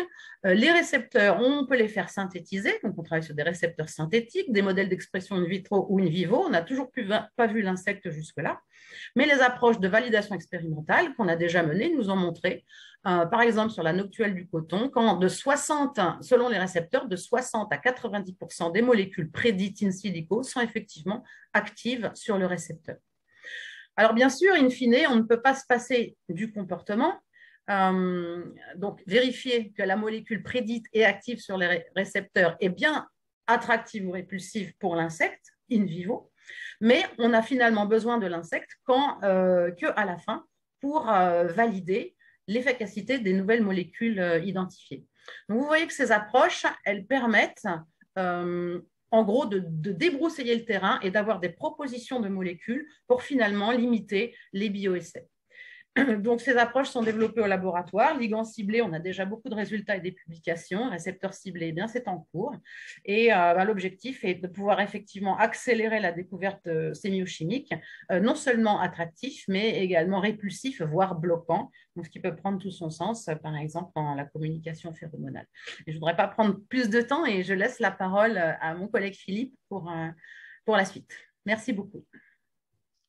Ok, merci Emmanuel. Alors, on a vu que les récepteurs olfactifs, ils sont des cibles à privilégier pour perturber la communication chimique des insectes, mais c'est aussi des outils extrêmement utiles pour des méthodes de détection de ravageurs sur le terrain. Alors, pourquoi ça? Parce que, en fait, on en a un tout petit peu parlé aussi précédemment. Il y a une technique de piégeage phéromonal qui est assez classiquement utilisée. C'est une technique dans laquelle on a un piège qui est chargé de la phéromone d'un insecte donné, qui va attirer un certain nombre de ces insectes. Et puis, en identifiant, en comptant les captures, on va avoir une idée des populations d'insectes et du besoin ou non de traiter à un moment donné et à un endroit donné. Sauf que ces pièges phéromonaux, s'ils fonctionnent bien dans certains cas, ils posent des problèmes dans d'autres, des problèmes de maintien de diffusion en quantité ou en qualité de la phéromone. Et puis aussi des problèmes d'identification et de comptage des captures qui prennent beaucoup de temps. Il faut aller sur le terrain assez régulièrement. Et les pièges connectés qui sont équipés de caméras n'ont pas résolu tous ces problèmes d'identification et de comptage. Et nous, ce qu'on se propose dans un projet qui s'appelle Ferrosensor, c'est un projet investissement d'avenir, c'est un paradigme totalement innovant. C'est au lieu de piéger des insectes pour les compter, c'est de détecter la phéromone qu'ils émettent. Parce que, comme l'a dit Emmanuel, la phéromone, c'est un composé qui est spécifique d'une espèce. Chaque espèce a son mélange phéromonal. Donc, c'est un signal qui peut être utilisé pour vérifier la présence d'un insecte donné à un moment donné. Et donc, à l'aide de capteurs, on se propose de pouvoir, comme ça, remplacer les pièges à phéromones ou au moins de les compléter quand c'est nécessaire pour avoir une idée des populations d'insectes ravageurs. Et en l'occurrence, on veut mettre ça en place sur des insectes invasifs. Donc, on y reviendra après. Alors, les avantages potentiels de ces capteurs, c'est qu'ils offrent une mesure en temps réel. Il n'y a plus besoin d'identification ni de comptage des captures. il n'y a plus de problème de stabilité phéromonale, il n'y a pas de taux d'émission incontrôlé, il n'y a pas d'attraction de ravageurs des zones alentours, comme ça peut être le cas avec les pièges phéromonaux. Et puis important, c'est complètement indépendant de comportements spécifiques d'insectes, c'est-à-dire qu'à chaque nouvelle espèce, il faut adapter un nouveau type de piège, un nouveau type de plaquettes engluées ou de containers pour piéger ces insectes. Là, on a une méthode plus générique qui pourra être adaptée à tous les types d'insectes, quel que soit leur comportement. Alors, par ailleurs, ces capteurs ils devraient fournir aussi plus de précision pour construire des cartes de risque. Alors, les cartes de risque, c'est quoi? C'est des cartes de densité d'une espèce donnée. En effet, le piège à phéromones, il va attirer spécifiquement une espèce d'insecte pour la surveillance des populations, mais c'est une approche que je vais qualifier d'invasive. C'est-à-dire qu'elle impacte directement le comportement de l'insecte ciblé. Et ça ne permet pas une localisation spatiale extrêmement précise des ravageurs, et en particulier d'espaces clés comme des zones d'accouplement, des habitats naturels, par exemple. Et donc, dans le cadre d'utilisation de pièges à phéromones, l'agriculteur n'a pas d'autre option qu'un traitement un peu général de la zone de piégeage, y compris là où il n'y a pas de ravageurs. À l'inverse, les capteurs phéromonaux, ils sont non invasifs, c'est-à-dire que en détectant directement les odeurs d'insectes sans impacter le comportement des insectes, il va devenir possible de localiser plus précisément les sources d'émission du panache de phéromones et d'avoir des cartes de risque beaucoup plus précises. Et avec ce type de carte de risque précise, il y a une possibilité d'adapter le traitement à la menace avec une agriculture qu'on va appeler de précision et une réduction drastique de l'usage des pesticides. Alors, ces capteurs, ils sont basés sur les récepteurs phéromonaux d'insectes, qui sont des récepteurs extrêmement spécifiques, comme l'a dit Emmanuel. Donc, ces capteurs, ils sont basés… j'ai du mal à utiliser la souris. Bon, c'est pas grave. Ils sont basés dans des structures olfactives qu'on appelle les sensilles. Des récepteurs olfactifs, il y en a plein, il y en a des plus ou moins spécifiques. Il se trouve que, comme l'a dit Emmanuel, les récepteurs phéromonaux sont des récepteurs ultra spécialisés, ultra sensibles et ultra spécialisés. C'est-à-dire que, grosso modo, pour faire simple, un récepteur phéromonal, il ne va détecter qu'une molécule, la phéromone de l'espèce dans laquelle il est exprimé. Alors, on va tirer parti de cette sensibilité, de cette spécificité de ces récepteurs phéromonaux. On en tire déjà parti, puisqu'on a commencé le travail, pour développer deux types de capteurs. Alors, d'abord, des capteurs qu'on appelle capteurs biologiques. En l'occurrence, c'est des drosophiles qu'on appelle des mouches sentinelles. Ces drosophiles, on les a modifiés. Elles expriment un type de récepteur phéromonal de l'espèce qu'on va vouloir détecter sur le terrain. Donc, on se retrouve avec des mouches sentinelles qui sont ultra sensibles à la phéromone d'un insecte ravageur. Et ensuite, par des techniques d'électrophysiologie, en l'occurrence l'électroanténographie dont on a déjà entendu parler, on a la possibilité d'enregistrer la réponse électrique de l'antenne de cette mouche sentinelle. Donc, c'est quelque chose qu'on est en train de développer et de chercher à déployer sur le terrain pour avoir une mesure temps réel de la présence de la phéromone, de l'insecte qu'on veut suivre. Alors évidemment, ça, ce n'est pas l'avenir, c'est une première étape de capteurs qui va nous servir, j'ai envie de dire, d'étalon pour le développement de capteurs physiques qui, pour le coup, sont plus intéressants sur le long terme. Alors, ces capteurs physiques, c'est quoi? C'est une couche sensible qui est fonctionnalisée avec les récepteurs phéromonaux greffés, les mêmes récepteurs que ceux qu'on a exprimés dans la mouche sentinelle juste avant. Et donc, on a un transducteur gravimétrique qui est basé sur une technologie très récente d'utilisation de diamants de synthèse. Le diamant de synthèse, outre le fait de briller, le diamant il a des propriétés mécaniques exceptionnelles. C'est un super résonateur, donc l'accrochage de quelques molécules va faire varier la fréquence des résonances du diamant, et donc on a la possibilité comme ça d'avoir une détection extrêmement sensible de l'accrochage spécifique de quelques molécules de phéromones et donc d'avoir une lecture directe également de la présence de phéromones dans l'environnement. Voilà. Alors, pour une preuve de concept, nous, ce qu'on va faire, c'est qu'on va se concentrer sur la surveillance de 3 espèces d'insectes ravageurs. Donc, c'est des ravageurs majeurs, comme illustré par les coûts de dommages générés chaque année. Il s'agit du charançon rouge du palmier, la noctuelle américaine du maïs et du ver de cotonnier. Alors, outre leur importance économique et le fait que ce soit des insectes invasifs, ils appartiennent à 2 ordres différents, donc des coléoptères, des lépidoptères, c'est-à-dire qu'ils ont des écologies différentes, des systèmes de communication phéromonale différentes, c'est-à-dire que le charançon, comme beaucoup de coléoptères, a une phéromone d'agrégation, alors que les papillons ont une phéromone sexuelle. Et ça, l'idée de développer ces capteurs pour la détection de ces 2 groupes d'insectes, c'est de montrer le principe générique de cette approche, qui devrait permettre la surveillance de tous les insectes qui communiquent avec des phéromones sexuels ou des phéromones d'agrégation. Au-delà de ça, et j'en finirai par là, comme évoqué par Emmanuel, les récepteurs olfactifs d'insectes, ils sont à la fois uniques des insectes, mais uniques aussi en termes de diversité. Je vous renvoie à l'arbre phylogénétique qu'elle nous a présenté. Et donc, ils présentent une diversité énorme à la fois de séquences, mais également d'affinités pour des ligands différents. Et on sait maintenant qu'il y a des récepteurs d'insectes qui détectent des odeurs de cancer, des odeurs d'explosifs. Et voilà, je vais pas faire la liste, mais elle est très, très longue. Et donc, on voit bien que ce type, sur le plus long terme, ce type de capteur a une multitude d'applications potentielles en agriculture, agroalimentaire, mais également en santé, environnement et sécurité. Voilà.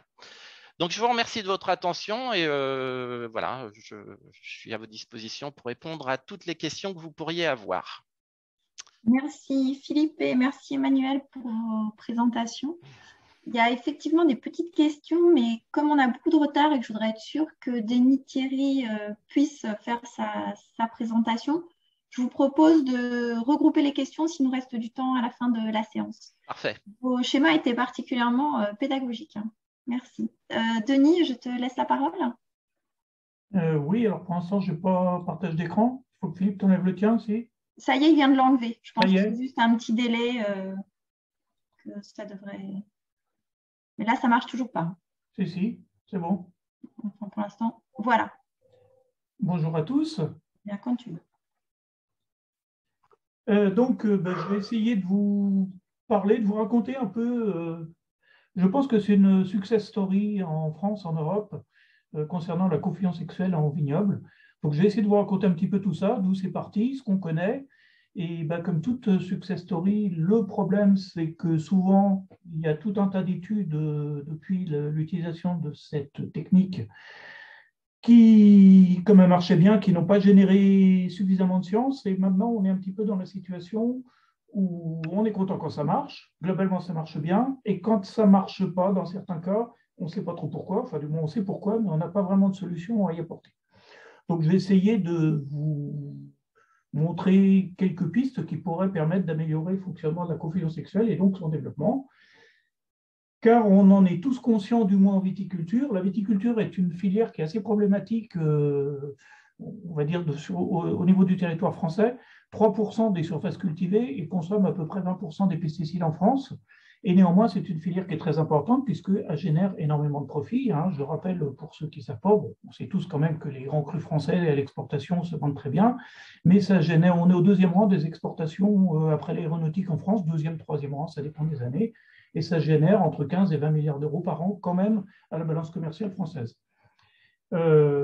Alors, c'est évidemment concerné par le plan Ecophyto et la viticulture est souvent citée comme le mauvais élève. Donc là, je vous présente une petite carte différents vignobles français. Donc ça va du vert clair au vert foncé. Alors en France, on aime bien avoir des indices tarabiscotés. Donc on parle d'IFT. Bon, les anglo-saxons et nos collègues étrangers ne comprennent pas bien ce que ça veut dire. En gros, on va dire un IFT, une valeur de 1. Donc l'IFT est une fréquence de traitement qui est un petit peu modifié, c'est un indice évidemment, mais en gros, dans la viticulture française, on fait entre 11 applications phytosanitaires, on va dire une dizaine, selon les vignobles, et une vingtaine. Alors évidemment, et la vie est très injuste pour beaucoup de choses, mais évidemment, il y a des vignobles qui sont beaucoup moins sensibles aux maladies. Par exemple, les vignobles de Provence, tout le Var-le-Vaucluse ne connaît pas le mildiou, donc ça réduit énormément. Pourquoi? Parce que ce sont des vignobles secs qui est très ventilés, donc ça réduit énormément l'utilisation de produits phytosanitaires. On parle bien d'insectes, et donc on est un insecticide, et tout le monde connaît la problématique des insecticides, qui sont maintenant bien pointus du doigt, et il y a de plus en plus de molécules insecticides qui sont maintenant interdites d'usage. Et néanmoins, en vigne, on a deux gros problèmes qui sont majeurs. Alors, il y en a un troisième dont on ne parlera pas aujourd'hui, qui est la flavescence dorée avec son cortège de vecteurs, mais en tout cas, il y a les vers de la grappe qui, depuis des centaines d'années, plusieurs centaines d'années, causent des dégâts qui sont majeurs au vignoble français. Et les deux petites bêtes que vous voyez là, qui sont le Démis de la vigne et la cochilis, peuvent carrément détruire une vendange si on est incapable de maîtriser l'explosion de leur population. Donc vous avez celui qui est le plus foncé, qui est l'Obesia botrana. C'est en gros 90% du vignoble français est attaqué par cet insecte qui est invasif, qui est rentré uniquement il y a une centaine d'années. Avant, il n'était pas sur la viticulture. Il était sur les vignes sauvages, les vignes d'ornement, mais il n'était pas en grande culture. Et vous avez la cochilis qui est en bas, qui elle est traditionnellement, on l'a trouvé déjà dans la Bible, enfin on ne va pas raconter des choses anciennes, mais qui est traditionnellement, qui était un des gros ravageurs de la vigne. Alors, on va parler un petit peu de phéromones. Alors évidemment, première question, est-ce que c'est clin d'œil? Comment résister autant de charme, une si belle femelle? Vous connaissez tous le Bombyx mori et le dimorphisme sexuel entre la femelle et le mâle. Et vous voyez, et l'histoire des phéromones a un petit peu commencé aussi avec le Bombyx. Vous voyez ces belles antennes de mâle qui lui permettent, ces antennes pectinées en forme de penne, qui lui permettent d'échantillonner les molécules qui sont dans l'air sur une surface très importante. Alors, pourquoi on a développé la confusion sexuelle en agriculture? Bon, alors on ne va pas vous la raconter, le séminaire, le webinaire là est pour ça. On vit tous dans un monde d'odeurs, évidemment, ça tout le monde le sait. Donc on a tous des systèmes olfactifs très développés. Donc j'en reviens à l'exposé précédent d'Emmanuel et Philippe qui ont très bien exposé la chose. On a des cerveaux qui traitent cette information olfactive, Philippe en a parlé. Et évidemment, l'accouplement est une phase critique dans la vie d'à peu près tout le monde, en particulier des papillons. Alors, on n'a pas trop le temps. Je voudrais quand même dire que la communication chimique phéromonale est assez différente entre les papillons et le reste, aussi bien en termes de sensibilité, de nombre de molécules donc très faibles qui sont impliquées, de systèmes sensoriels qui sont impliqués derrière, et aussi de mode de production de phéromones par la femelle, mais on ne va pas rentrer là-dedans. On pourra répondre à des questions parce que Philippe et Emmanuel peuvent y répondre aussi. Donc, chez les papillons, la phéromone sexuelle est indispensable à l'accouplement la plupart du temps, dû aussi au fait que ce sont des papillons nocturnes, donc utilisent assez peu le système visuel, donc utilisent beaucoup le système communication chimique et en particulier l'olfaction. Et l'autre intérêt de la confusion sexuelle, et on s'est aperçu très tôt, on verra ça sur la diapo suivante, que c'est relativement inoffensif pour l'environnement comparé aux insecticides, et donc une méthode de remplacement qui est tout à fait intéressante. Je vous présente deux images. Alors le Démis à gauche, j'aime beaucoup cette photo de mon ancien collègue Stéphane Rocher et ami, où on voit une femelle de Démis, vous voyez, avec sa petite glande au bout de l'abdomen, là, qui est sortie, qui est extrudée, et vous voyez les ailes qui sont un petit peu floues, parce que la femelle a fait vibrer les ailes pour ventiler, c'est-à-dire a produit sa phéromone via une glande, quelques nanogrammes, et elle va la ventiler pour la pulser dans l'air le plus loin possible. Évidemment, le but de la manœuvre est de l'envoyer le plus loin possible pour attirer des mâles qui viennent de la distance la plus élevée possible. J'aime bien aussi cette image de notre collègue italien Celani, donc ce sont des gens qui sont aérodynamiciens, qui ont beaucoup travaillé sur comment se propage une odeur dans l'air, et ça, on en reparlera.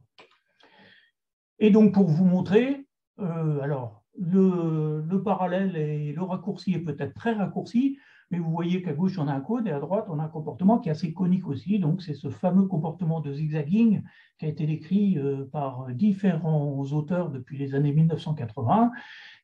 Donc, énormément de publications là-dessus qui montrent qu'un mâle, quand il rentre dans le cône d'odeur par un bout, donc par l'extrémité large du cône, et vous voyez l'extrémité fine du cône, c'est censé être la source ou la femelle qui émet, et vous voyez cette espèce de nuage, cette fumée, donc tout ce qui est noir, c'est censé être des molécules, et vous avez le mâle qui doit rentrer dans le cône, la longueur peut être très longue, puisque peut fonctionner jusqu'à 1 km, peut-être plus, et ne doit pas quitter ce cône pour pouvoir trouver la femelle. Donc il y a tout un tas de mécanismes qui vont lui permettre de zigzaguer à l'intérieur et d'accélérer sa vitesse pour arriver jusqu'à la source. Donc tout ça, il y a un corpus de publications qui est assez énorme là-dessus, hein, des très jolis travaux, des très élégants travaux là-dessus.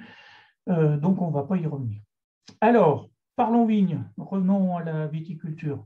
Donc la viticulture française, c'est utilisé, maintenant la confusion est utilisée dans tous les vignobles qui sont entourés d'un rond rouge. Alors plus le rond est gros, plus c'est intense. Alors tout ça pour dire que le principal de la confusion sexuelle, c'est quand même la Champagne et le Bordelais. Pourquoi? Parce que c'est une méthode coûteuse et que ce sont les deux vignobles français qui ont participé dès le début de la mise au point de la confusion sexuelle à son utilisation. Et puis, il y a tout un tas de petits vignobles qui commencent à y venir progressivement, et ça, c'est tout à fait intéressant.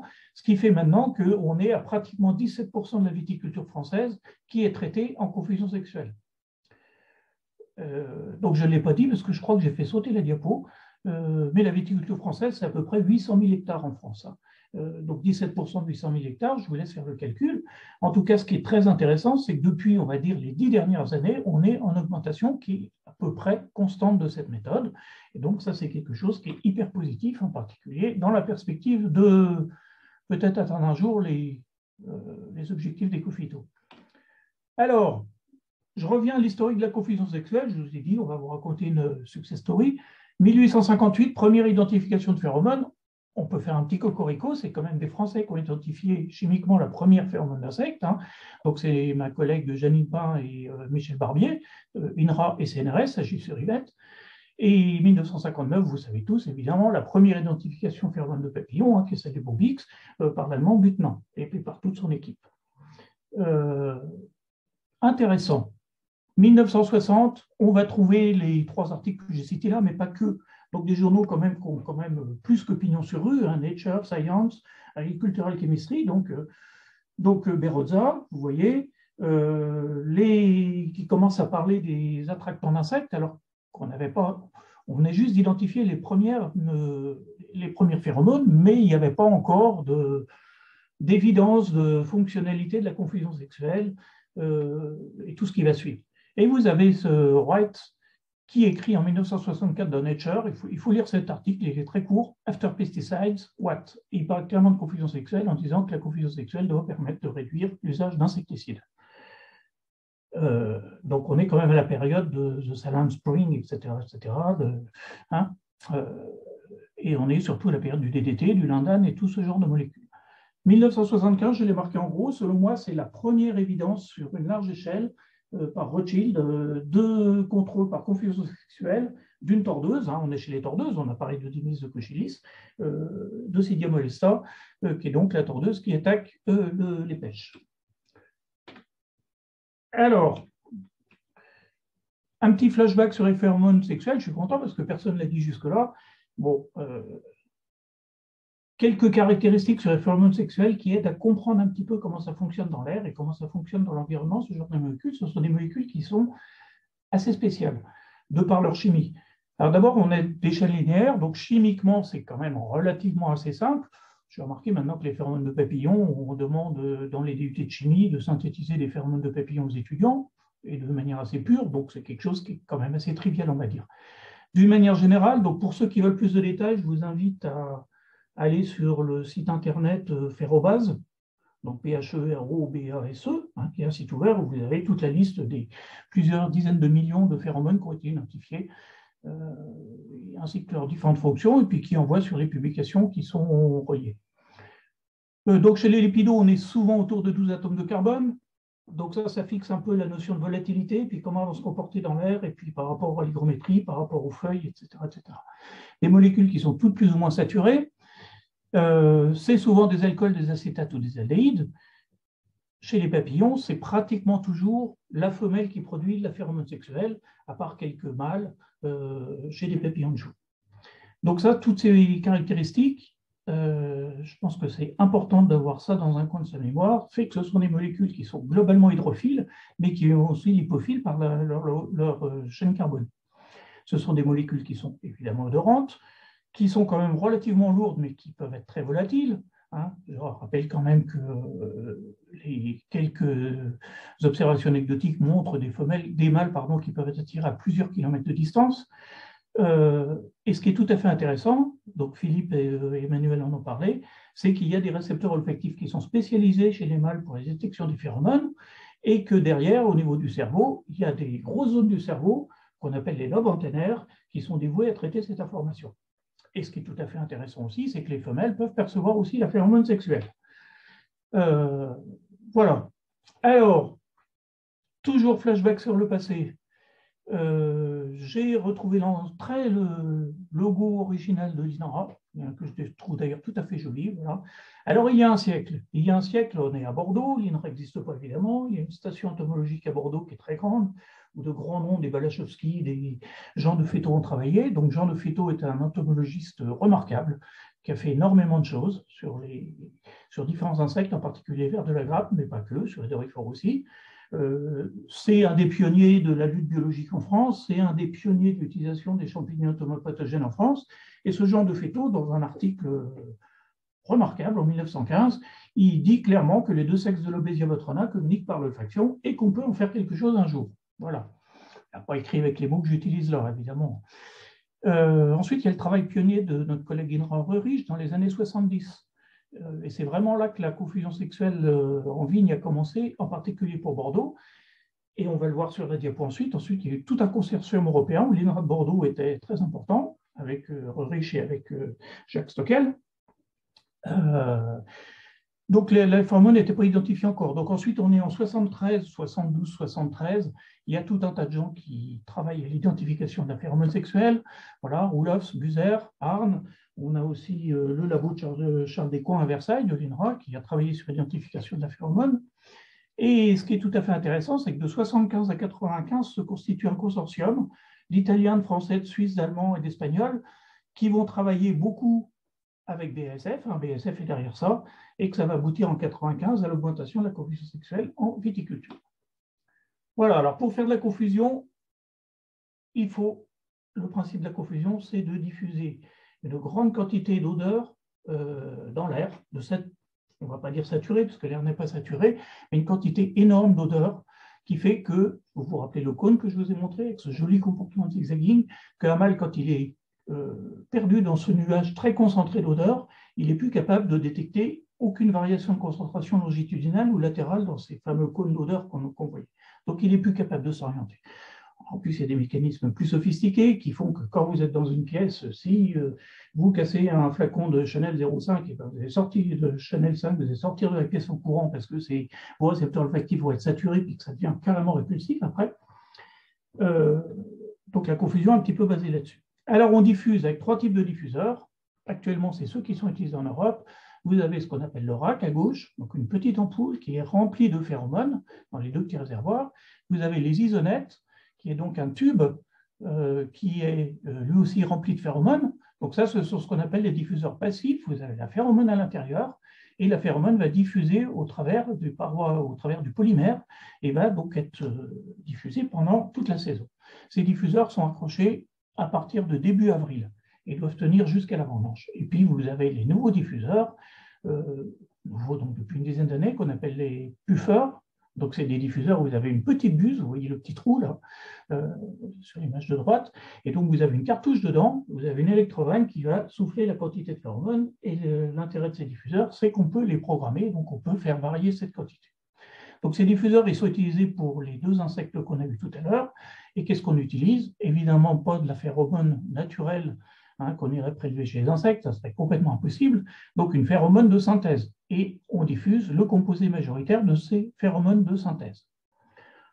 Ce qui n'a pas été dit non plus, mais c'est juste pour compliquer un peu le discours, les scientifiques, on aime bien compliquer le discours, c'est qu'un papillon, une femelle, lorsqu'elle met ses phéromones, il y a un composé qui est hyper majoritaire, et vous avez tout un cocktail de molécules autour, une dizaine, une quinzaine de molécules, dont d'ailleurs on ne connaît pas toujours bien la fonction, mais ce composé majoritaire, il permet quand même de reproduire une grosse partie de l'attraction du mâle. Donc, si un dispenser, excusez-moi, j'ai laissé le mot anglais, ce n'est pas par snobisme, mais un diffuseur, un RAC par exemple, donc il est chargé avec 300 mg de phéromones. C'est de la phéromone technique, donc pureté 80-90%. Voilà. Ils ajoutent des adjuvants qui facilitent la diffusion. On ne va pas rentrer dans les détails. Et cette quantité de phéromones, c'est équivalent, on va dire, à 40 millions de femelles. Voilà, ce diffuseur, il doit produire toute la saison. Donc, c'est comme si un diffuseur comme ça, vous aviez 40 millions de femelles dans la petite ampoule qu'on voit, qui produisent sa phéromone toute la saison. Et des diffuseurs comme ça, on en met 500 hectares. Donc, je vous laisse faire le calcul, ce qui explique une quantité énorme de phéromones. Alors, et pourtant, on a du mal à dépasser, on va dire, 80-90% d'efficacité en viticulture, ce qui est quand même assez énorme pour une méthode bio. Mais il y a des fois où ça ne marche pas bien. Alors, il y a des facteurs qui sont limitants, donc j'en liste quelques-uns. Alors, évidemment, le facteur le plus important, c'est la quantité de phéromones disponibles dans l'air, et donc on y reviendra. Philippe, dans son exposé précédent, il est un peu abordé avec leur projet de mise au point d'un capteur de phéromones. Nous aussi, on travaille là-dessus, et on en parlera après. C'est parce que dans l'esprit de tout le monde, il y a cette question qui dit qu'il faut être capable quand même de mesurer la quantité de phéromones dans l'air, et que pour l'instant, on est sur de la méthode empirique. On a des diffuseurs, on en met 500 hectares, et puis on espère que ça va marcher. Alors, globalement, ça marche, puis il y a des fois où ça marche moins bien. Donc, en fait, ce qu'il faut, c'est avoir une quantité de phéromones disponible dans l'air le plus élevée possible, mais pas tout le temps. Évidemment, ce qu'il faut l'avoir, c'est à l'heure des accouplements. Et ces petites bêtes, les papillons de nuit, ils sont embêtants parce qu'ils s'accouplent que le soir. Donc, par exemple, les vers de la grappe, c'est entre 18h et 23h le soir, tout ça c'est bien connu. La cochilis, c'est un petit peu le matin, mais le démis, non. Donc, si on diffuse de la phéromone à midi ou à 3h de l'après-midi, c'est gâché, c'est un petit peu perdu, et c'est de la quantité qui sort des diffuseurs qui ne sert pas à grand-chose. Et actuellement, on a de plus en plus le problème de fin d'été. C'est-à-dire, ce n'était pas le cas il y a une vingtaine d'années, pas le cas il y a une quinzaine d'années, mais maintenant, on a de plus en plus de dégâts de tordeuses, de démis et de cochilis, on va dire au mois d'août et le mois de septembre, juste à la vendange. Ça, c'est amplifié par le fait qu'on fait beaucoup de cépages rouges en France, qu'on cherche une maturité qui est très élevée sur les cépages rouges pour faire des vins qui sont encore plus qualitatifs, et donc on vendange aussi de plus en plus tard, même s'il y a un réchauffement climatique qui fait que la vendange, elle avance un petit peu. Mais au final, il y a quand même beaucoup de viticulteurs, par exemple au Bordelais, qui vendangent fin septembre, en particulier sur les Cabernet Sauvignon, les Cabernet Franc, pour avoir une bonne maturité. Donc, si on se rappelle, on a accroché les diffuseurs au mois d'avril, il faut que les diffuseurs y tiennent. Avant, il fallait qu'ils tiennent jusqu'à fin août, et maintenant, il faut qu'ils tiennent jusqu'à fin septembre, voire des fois plus tard. Donc ça, c'est un problème. Et l'efficacité, alors ça c'est un facteur limitant qui n'a rien à voir avec les diffuseurs, dépend du niveau de population. Ça a toujours été un problème et ça le sera toujours.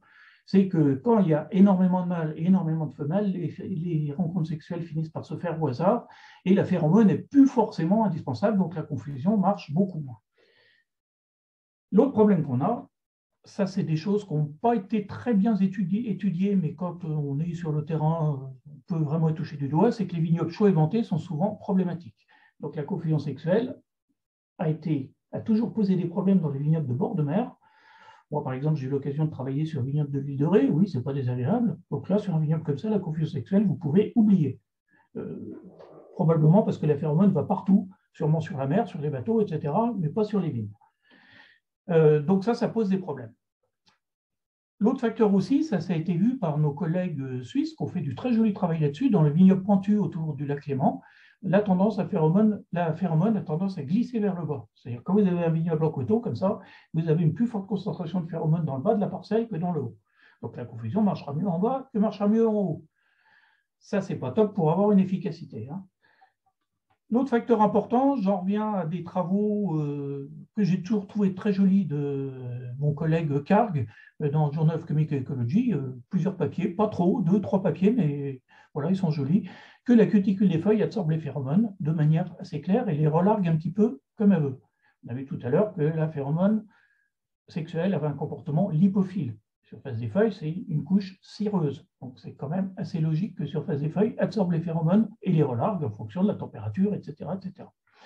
Alors, en fonction de la température, ça veut dire les feuilles, si elles absorbent la phéromone, elles vont être chauffées évidemment pendant la journée. Donc, elles vont larguer plus de cette phéromone à midi que le soir. Vous vous souvenez de diapos avant, je disais que justement, il fallait qu'il y ait une grosse quantité de phéromones le soir entre 8h et 23h, entre 20h et 23h. La confusion sexuelle fonctionne relativement mieux, avec une faute d'orthographe à mieux, excusez-moi, sur les conduites de vignes basses ou dans les systèmes pergola. Donc, vous connaissez tous les vignes pergola qui sont conduites en Italie. Donc ça fait aussi partie des données qui ont souvent été négligées. Voilà, et puis maintenant, ça revient un petit peu. Quand ça ne fonctionne pas bien, qu'il y a un vignoble où il y a un boom, une explosion de population avec la confusion sexuelle, on se dit, ah bah tiens, si on regardait un peu la conduite, si on regardait un peu tout ça. Et ce qu'on sait depuis longtemps, c'est que l'efficacité est bien meilleure et plus stable avec la lutte collective. Ce qui ne veut pas dire qu'il faut faire uniquement des grandes parcelles. On a obtenu des excellents résultats de confusion sexuelle sur des parcelles de moins d'1 hectare. Et il y a plusieurs exemples qui sont assez frappants là-dessus. Mais néanmoins, si tout le monde en fait, eh ben, il y a moins de chances que le nuage de phéromones qui va se construire au-dessus d'une exploitation viticole, à part chez le voisin. Donc, on a maintenant des très bons résultats. Par exemple, en Champagne, j'ai remarqué que pratiquement toute la Champagne est sous confusion sexuelle. À l'autre point, qui c'est pas pour nous faire de la pub à nous, mais avec mes copines israéliennes, on a travaillé un petit peu là-dessus. Toujours été intrigué parce que les femelles perçoivent le phéromone sexuel. Voilà. Donc, les femelles détectent la confusion sexuelle chez le Démis, et pas que chez le Démis. On a fait Carpocage des pommes aussi, c'est à peu près pareil. Et elles ont tendance à fuir les zones sous confusion. C'est-à-dire une femelle vierge qui n'est toujours pas couplée au bout d'un certain temps, si elle détecte sa phéromone, et si elle est sous confusion, elle a tendance à fuir et aller ailleurs. Alors, on peut avoir différentes interprétations. Une simple dirait, c'est qu'on va aller ailleurs, voir s'il n'y a pas des mâles. En tout cas, si elle s'accouple ailleurs, c'est-à-dire dans ce qu'on va appeler des zones blanches, sans phéromones, elle peut ensuite revenir pondre sans aucun problème, à condition qu'elle ne soit pas trop âgée, que sa durée de vie lui permette de le faire. On est bien d'accord là-dessus. Donc là, je vous présente une vue très théorique, parce que ça, c'est une question qui me taraude depuis quand même des années, et puis qu'on commence à partager avec des collègues physico-chimistes à l'Université de Bordeaux. Voilà. Si on imagine des diffuseurs, donc les ronds rouges au centre sont des diffuseurs, supposons d'abord qu'ils fonctionnent tous bien, donc ils sont en rouge, mais quand on achète 500 diffuseurs sur 1 hectare, il y en a qui diffusent, on a fait des travaux avec Brigitte Frérot là-dessus, on a eu quelques surprises, il y en a qui sont moins chargés que d'autres, il y en a qui fonctionnent beaucoup moins que d'autres, qui diffusent moins, donc on les a mis en rose. Donc déjà, imaginons là dans ce cas de figure 7 diffuseurs qui sont à pleine charge et 2 diffuseurs qui diffusent faiblement.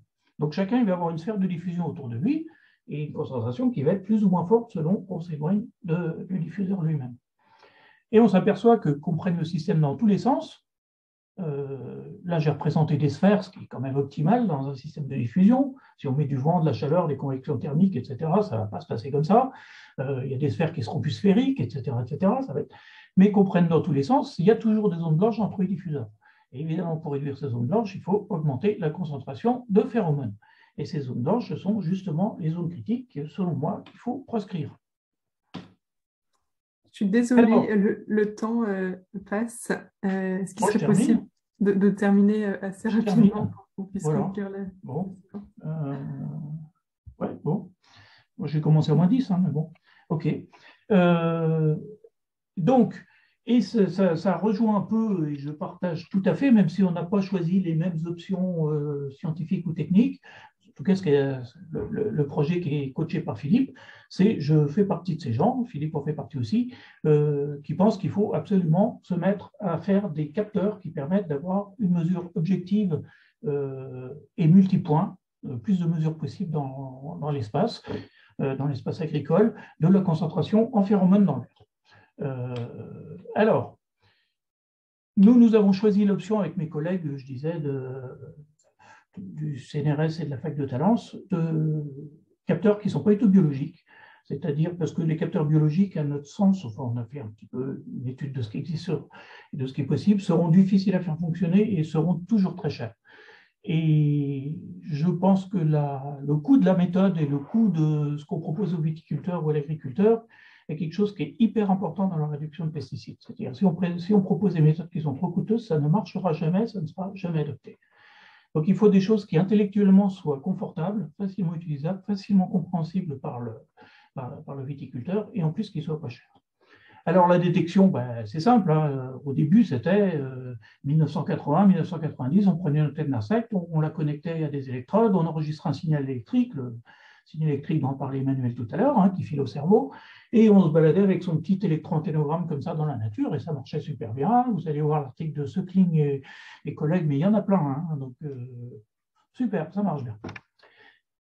C'est en pleine ébullition, donc il y a plein de gens qui travaillent sur les nez électroniques en ce moment, jouent pas, en agroalimentaire, etc. On cherche à faire des électroniques, c'est compliqué, ça sera toujours coûteux. J'ai été surpris, alors on a parlé des insectes qui détectaient toutes certaines molécules, j'ai été surpris de voir que la détection par les animaux entraînés, tout le monde la connaît, hein, ça va, que les chiens entraînés peuvent détecter la drogue, qu'un chien entraîné peut détecter les maladies, etc., etc., ça on le sait tous, que les abeilles puissent le faire aussi, on le sait tous aussi, il faut leur apprendre. J'ai été étonné de voir que, par exemple, la détection des punaises de lit était maintenant normalisée. C'était un truc, une chose hyper importante et qu'elle n'était pas chère. Voilà, c'est-à-dire, et ça, fait avec des chiens et les maîtres chiens. Et donc, détectant la phéromone de punaise de lit, voilà, donc ça pourrait être une option aussi. Donc, nous, on n'est pas parti là-dessus. Avec ma postdoctorante, je fais un peu de pub, si ça vous intéresse, on vient de sortir cette revue Biblio, Petra Ivaskovic, on a fait un peu le tour de tous les types de sensors qui existaient. Et il y en a beaucoup. Et il y en a beaucoup, c'est foisonnant. Il y a des journaux, donc là c'est la revue ACS Sensor, il en sort tous les jours pour détecter différentes choses, dont des odeurs. Et donc là, nous on a proposé une revue pour détecter un petit peu tout ce qu'on appelle Green Pest Management, c'est-à-dire toutes les odeurs végétales et évidemment les phéromones. Donc différents types de capteurs, et on ne va pas oublier la phéromone, la modélisation, pardon. Et donc, ben là, on vient de déposer un projet de recherche à l'appel générique à projet de l'ANR, hein, capteur pour le meilleur environnement, méthodologie, instrumentation, capteur, solution pour la transition écologique. Où l'objectif, c'est vraiment de mettre au point des capteurs électroniques bon marché pour les viticulteurs. Donc, on est en train de travailler là-dessus, on est en train de s'amuser avec ça, c'est un petit peu compliqué, mais on a déjà des petites choses qui fonctionnent avec des capteurs qui ne seront pas chers du tout, qui sont, on va dire, des mélanges de polymères et de couches de nanoparticules. Bon, je ne peux pas trop rentrer dans les détails. J'espère que dans 1 ou 2 ans, on pourra en dire un petit peu plus. Et je vais conclure avec cette diapo. Qu'est-ce qu'il faut retenir? Que la confusion sexuelle, c'est une méthode non toxique. J'insiste beaucoup là-dessus, du moins telle qu'on considère la toxicité, on va dire, en 2021, et en particulier beaucoup moins toxique que les insecticides qu'on utilise. On ne va pas revenir là-dessus. Même si la mode est un petit peu de dire ben, toutes les options bio, il faut absolument qu'elles soient non toxiques, non toxiques, non toxiques, on oublie quand même que les options bio, elles sont là pour remplacer des choses qui sont très toxiques. C'est une méthode puissante pour la gestion des ravageurs, on ne va pas revenir là-dessus. Depuis 1995, on a des très bons succès en viticulture, donc 1995, ça fait quand même une 30aine d'années. Hein. C'est une méthode qui est améliorable. Il y a des très bons succès parce qu'elle est maintenant utilisée dans de nombreux pays, France, Italie, Suisse, Hongrie, Slovaquie, j'espère que je n'oublie pas, Allemagne, Autriche, Espagne, Grèce, Liban, Californie. La Californie a eu l'invasion de Démis de la vigne il y a une 15aine d'années et ils sont en train d'arriver à, pas l'éradiquer, il y en aura toujours, ça n'existe pas l'éradication, mais en tout cas, ils ont bien baissé le niveau de population et de dégâts en utilisant la confusion sexuelle. C'est une technique qui maintenant est facilement transférable à l'agriculteur et l'agriculteur comprend de quoi il s'agit et comment ça fonctionne. Et là encore, selon moi, tant qu'un agriculteur ne comprend pas la méthode qu'on lui propose, il ne l'utilisera pas. Tandis que là, ça commence à rentrer dans les mœurs. Les autres avantages, puis après on passera aux quelques inconvénients, la chimie génétique a fait d'énormes progrès, surtout en sensibilité. Hein, quand on parlait de butenant, je crois qu'il fallait 100 millions de femelles pour identifier la phéromone, je crois un truc comme ça.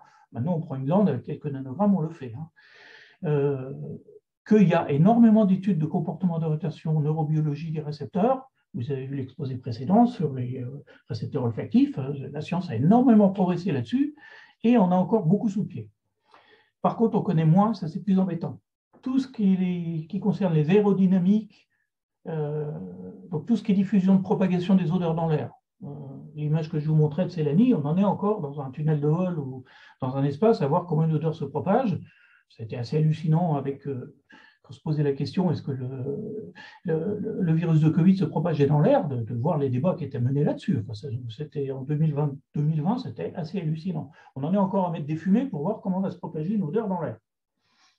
Donc on a très peu de modèles mathématiques de diffusion des odeurs dans l'air et de la variation de cette diffusion en fonction de la température, l'hygrométrie, du fait qu'il y ait des arbres, pas des arbres, etc., etc. Pour que ça fonctionne bien mieux, il va falloir vraiment éviter les zones de trop faible concentration en phéromones. C'est selon moi ça qui est le plus problématique. Et afin d'obtenir des concentrations élevées et stables dans le temps, et donc homogènes, et sur toute la saison, puisqu'il s'agit bien de contrôler une bestiole de avril au mois de septembre, il faut progresser dans toutes les techniques de diffusion d'application. Là encore, nos techniques de diffusion sont quand même assez archaïques. Excusez-moi, mais les diffuseurs passifs, En odeur ménagère, les fabricants de diffuseurs savent faire beaucoup plus de choses que ce qu'on propose dans la ville. Voilà. Et on a besoin de méthodes multipoints. Ça, c'est absolument impératif. Donc, mesurer le plus d'endroits possible dans une parcelle, même si on n'a pas des mesures qui sont hyper fiables, on n'a pas besoin d'une sensibilité. Savoir si on est rouge ou si on est vert, ça suffit largement. Donc, rouge, ça veut dire, oh là, attention, il n'y a pas assez de phéromones, il faut en rajouter. Vert, c'est OK, c'est safe pour le viticulteur et on va bien contrôler la bête. Et le faire plusieurs fois par saison, il n'y a pas besoin de le faire tous les jours non plus. Si on arrivait à avoir 3-4 points de mesure dans la saison, ça serait largement suffisant.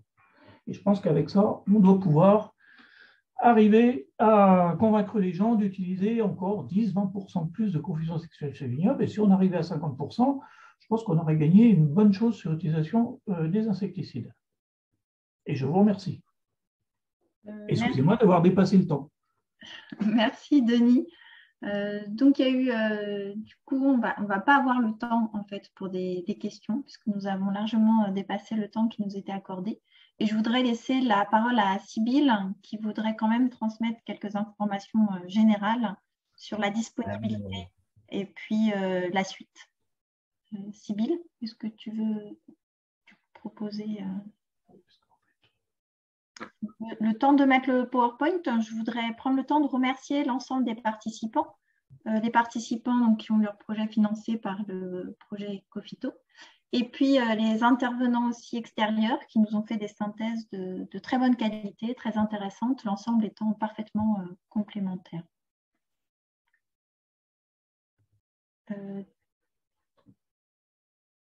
Est-ce que Denis, voilà, très bien.